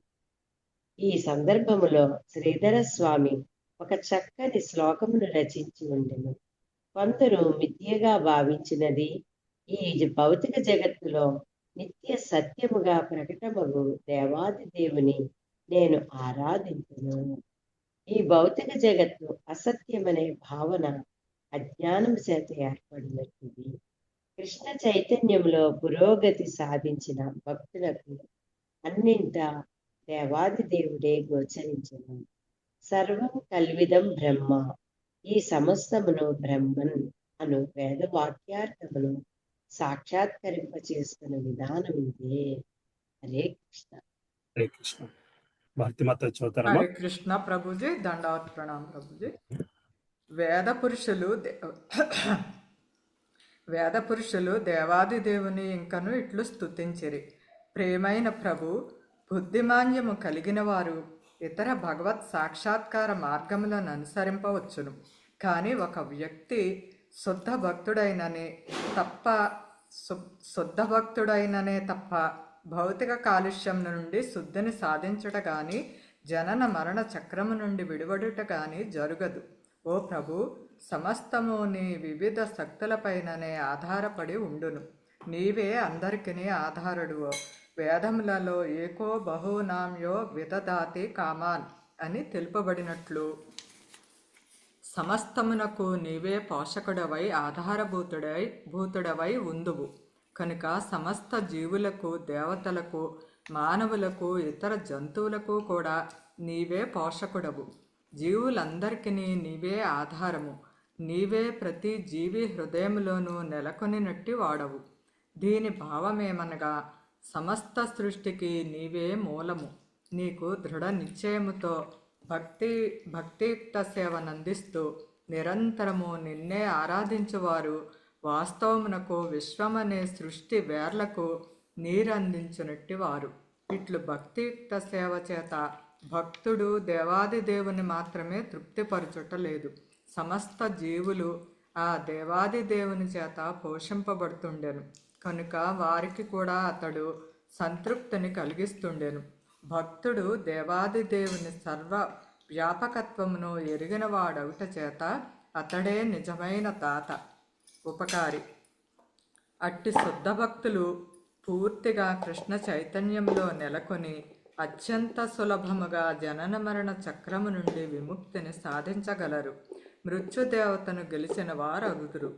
మృత్యువును గూర్చి గాని మరొక దేహమును అంగీకరించుటను గూర్చి గాని భక్తుడెన్నడను భయపడడు. అతని చైతన్యము కృష్ణ చైతన్యముగా పరిణామము చెందును. కనుక అతడు భగవద్ధామమును చేరకపోయినను మరొక దేహమును అంగీకరింపవలసి వచ్చినను అతడు భయపడనక్కర్లేదు. దీనికి సరైన ఉదాహరణ మహారాజు భరతుడు. అతడు తన పూర్వజన్మలో లేడిగా జన్మించినను ఆ తరువాతి జన్మలో భౌతిక కాలుష్యం నుండి పూర్తిగా విముక్తుడై తిరిగి భగవద్ధామమును చేరుకొనెను. కనుక భగవద్గీత 9.31 భక్తులెన్నడను నశింపరని నిర్ధారించి చెబుతుండెను. భక్తుని మార్గము భగవద్ధామమునకు చేర్చునని హామీ కలదు. ఒక జన్మలో భక్తుడు పతనమైనను అతడు కృష్ణ చైతన్యమును కొనసాగించినచో అది అతడిని చివరకు భగవద్ధామమును చేరినట్లు ఉద్ధరించును. శుద్ధ భక్తుడు తన జీవితమును పవిత్రము చేసుకొనుటయే కాదు, అతని శిష్యుడు కూడా పవిత్రుడై చివరకు భగవద్ధామమును చేరుకొనగలుగును. శుద్ధ భక్తుడు మృత్యువును అధిగమించుటయే కాకుండా అతని కృపకు పాత్రులైన అతని అనుచరులు కూడా సులభముగా మృత్యువును అధిగమించగలరు. భక్తియుక్త సేవ మహిమ ఎంత గొప్పదనగా శుద్ధ భక్తుడు తన ఆధ్యాత్మిక బోధనలతో మరొక వ్యక్తిని కూడా ప్రేరేపింపజేసి అజ్ఞాన సాగరమును అవలేలగా దాటగలిగినట్లు చేయగలడు. Hare Krishna Prabhuji. Thank you Hare Krishna Prabhuji. Mataji, thank you. చాలా పద్మావతి బాగుంది ప్రభుజీ. పద్మావతి మాతాజీ చదువుతారా? హరే కృష్ణ ప్రభుజీ. శిష్యునికి విశుద్ధ భక్తుడు చేసే ఉపదేశాలు కూడా సరళంగా ఉంటాయి. విశుద్ధ భక్తుని అనుసరించటంలో ఎవ్వరికి ఎటువంటి కష్టము కలుగదు. బ్రహ్మ, శివుడు, సనకాదులు, మనువు, కపిలుడు, ప్రహ్లాదుడు, జనకుడు, సుఖదేవస్వామి, యమరాజు వంటి మహాజనులను వారి శిష్య పరంపరం అనుసరించే వానికి ముక్తి ద్వారము సులభంగా తెరుచుకుంటుంది. ఇంకొక ప్రక్క భక్తులు గాక జ్ఞాన యోగ కర్మాది అనిశ్చయమైన ఆత్మానుభవ పద్ధతులలో నెలకొని వారిని కల్మషులుగానే పరిగణించాలి. అటువంటి కలుషిత వ్యక్తులు బాహ్యానికి ఆత్మానుభూతిలో పురోగమించినట్లు కనిపించిన తమనైనా ఉద్ధరించుకోలేరంటే వారిని అనుసరించే వారి మాటను చెప్పేదేముంది? అటువంటి భక్తులను గొలుసుతో కట్టివేయబడిన జంతువులతో పోల్చవచ్చును. ఎందుకంటే వారు ఒకానొక శ్రద్ధకు సంబంధించిన ఆచారాలను దాటిపోలేరు. భగవద్గీతలో వారు వాదరతులని ఖండించబడ్డారు. వేదాలు సత్వరజస్తమో గుణయుత కర్మలతో ముడిపడి ఉంటాయని వారు తెలుసుకోలేరు. కానీ శ్రీకృష్ణుడు అర్జునునికి ఉపదేశించినట్లు మనిషి వేద నిర్దేశిత కర్తవ్యాల పరిధిని దాటి భక్తియుత సేవను చేపట్టాలి. ఈ విషయాన్నే శ్రీకృష్ణుడు భగవద్గీతలో నిస్త్రే గుణ్యో అర్జున వైదిక అనుష్ఠానాలకు అతీతుడవు కావటానికి యత్నించు అని అన్నాడు. వైదిక అనుష్ఠాన కర్మలకు పరమైన ఈ దివ్య స్థితియే భక్తి యోగము. తన అనన్య భక్తి యోగములో నెలకొనిన వారు బ్రహ్మములోనే నెలకొన్నట్టి వారని భగవంతుడు భగవద్గీతలో స్పష్టంగా చెప్పాడు. నిజమైన బ్రహ్మానుభూతి అంటే భక్తియుత సేవలో అనగా కృష్ణ భక్తి భావన కొనటము అనియే అర్థము. కనుక భక్తులే నిజమైన బ్రహ్మచారులు. ఎందుకంటే వారి వారి కార్యకలాపాలన్నీ భక్తియుక్త సేవలోనే ఉంటాయి. అందుకే కృష్ణ చైతన్యోద్యమము నానా రకాలైన ధార్మికులకు దివ్యమైన పిలుపునిచ్చి తన బాటలో చేరుమని అధికారముతో వారిని అడుగుచున్నది. దాని ద్వారా వారు భగవంతుని ప్రేమించే పద్ధతిని నేర్చుకొని ఆ విధంగా శాస్త్ర సిద్ధాంతాలను ఆచారాలను అధిగమించగలుగుతారు. మూసపోసిన ధర్మ నియమాల పరిధిని దాటలేనట్టి వ్యక్తి యజమానిచే గొలుసుతో కట్టివేయబడిన పశువుతో పోల్చవచ్చును.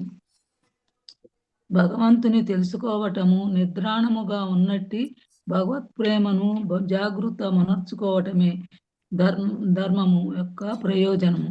ధర్మ నియమాలను సూత్రాలను అంటిపెట్టుకునే భగవత్ ప్రేమ భగవత్ సేవ భగవత్ ప్రేమ స్థితికి రాలేని వాడు గొలుసుతో కట్టివేయబడిన పశువే అవుతాడు.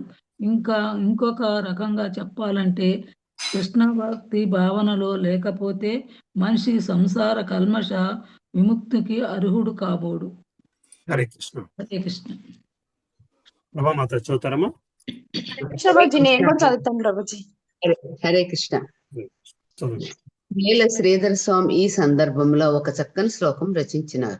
దాని భావం ఇది: ఇతరులు కఠోర వ్రతములను అనుసరింతురుగాక, కొండ శిఖరం నుండి దూకి ప్రయాణం చేయుదురుగాక, ముక్తి కోరి వారు వివిధ యాత్రాస్థలములను దర్శింతురుగాక, లేదా వివిధ దర్శనముల అధ్యయనములో నిమగ్నవుదురుగాక, యోగులు జ్ఞాన నిమగ్నులుగాక, వివిధ మతవర్గముల వారు ఏ మతం గొప్పది అని వాదోపాదములను నిమగ్నులవుదురుగాక. కానీ ఎవరైనాను కృష్ణ చైతన్యం పొందనిదే, నిరంతర భగవత్ సేవలో నిమగ్నులు కానిదే, దేవదేవుని అనుగ్రహం పొందనిదే ఈ భవసాగరమును వారు తరింపజాలరు.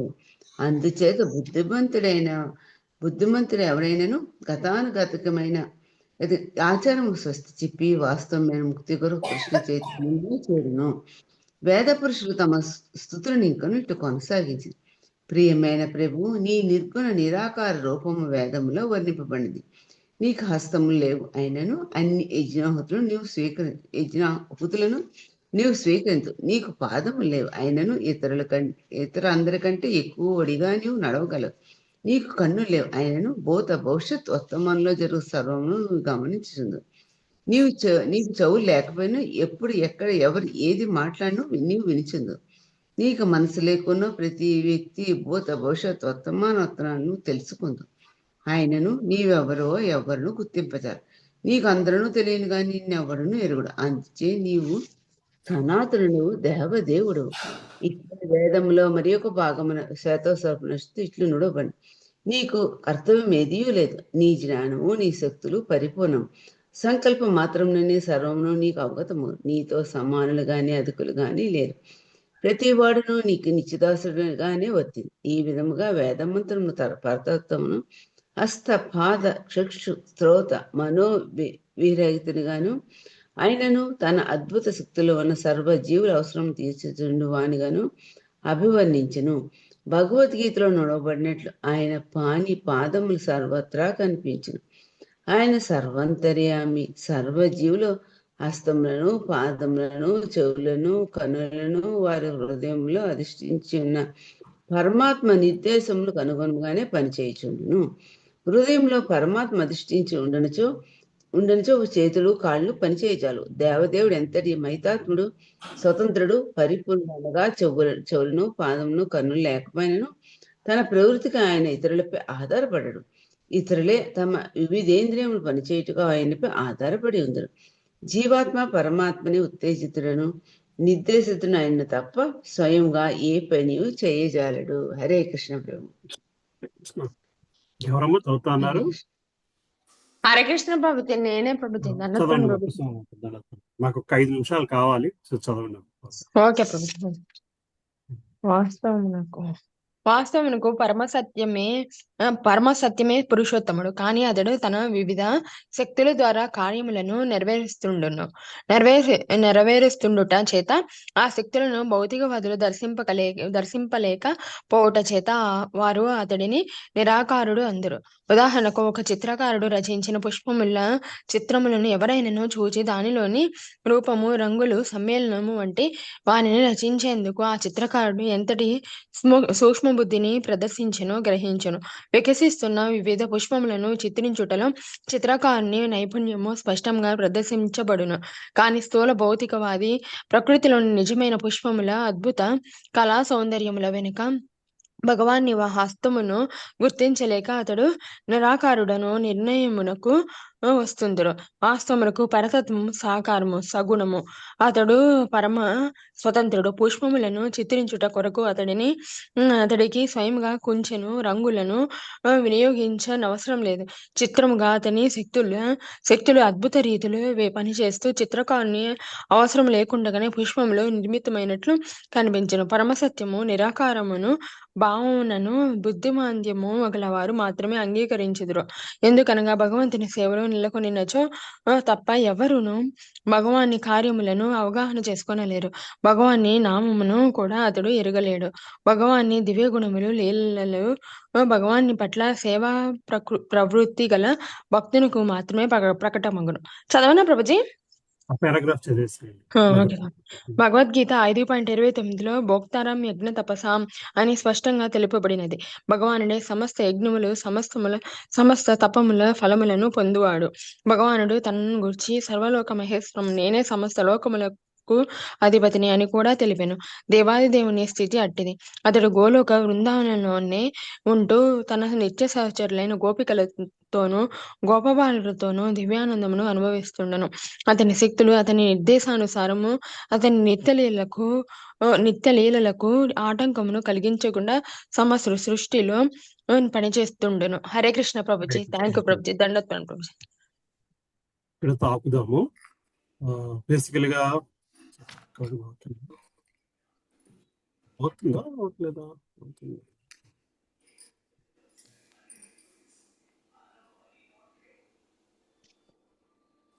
సో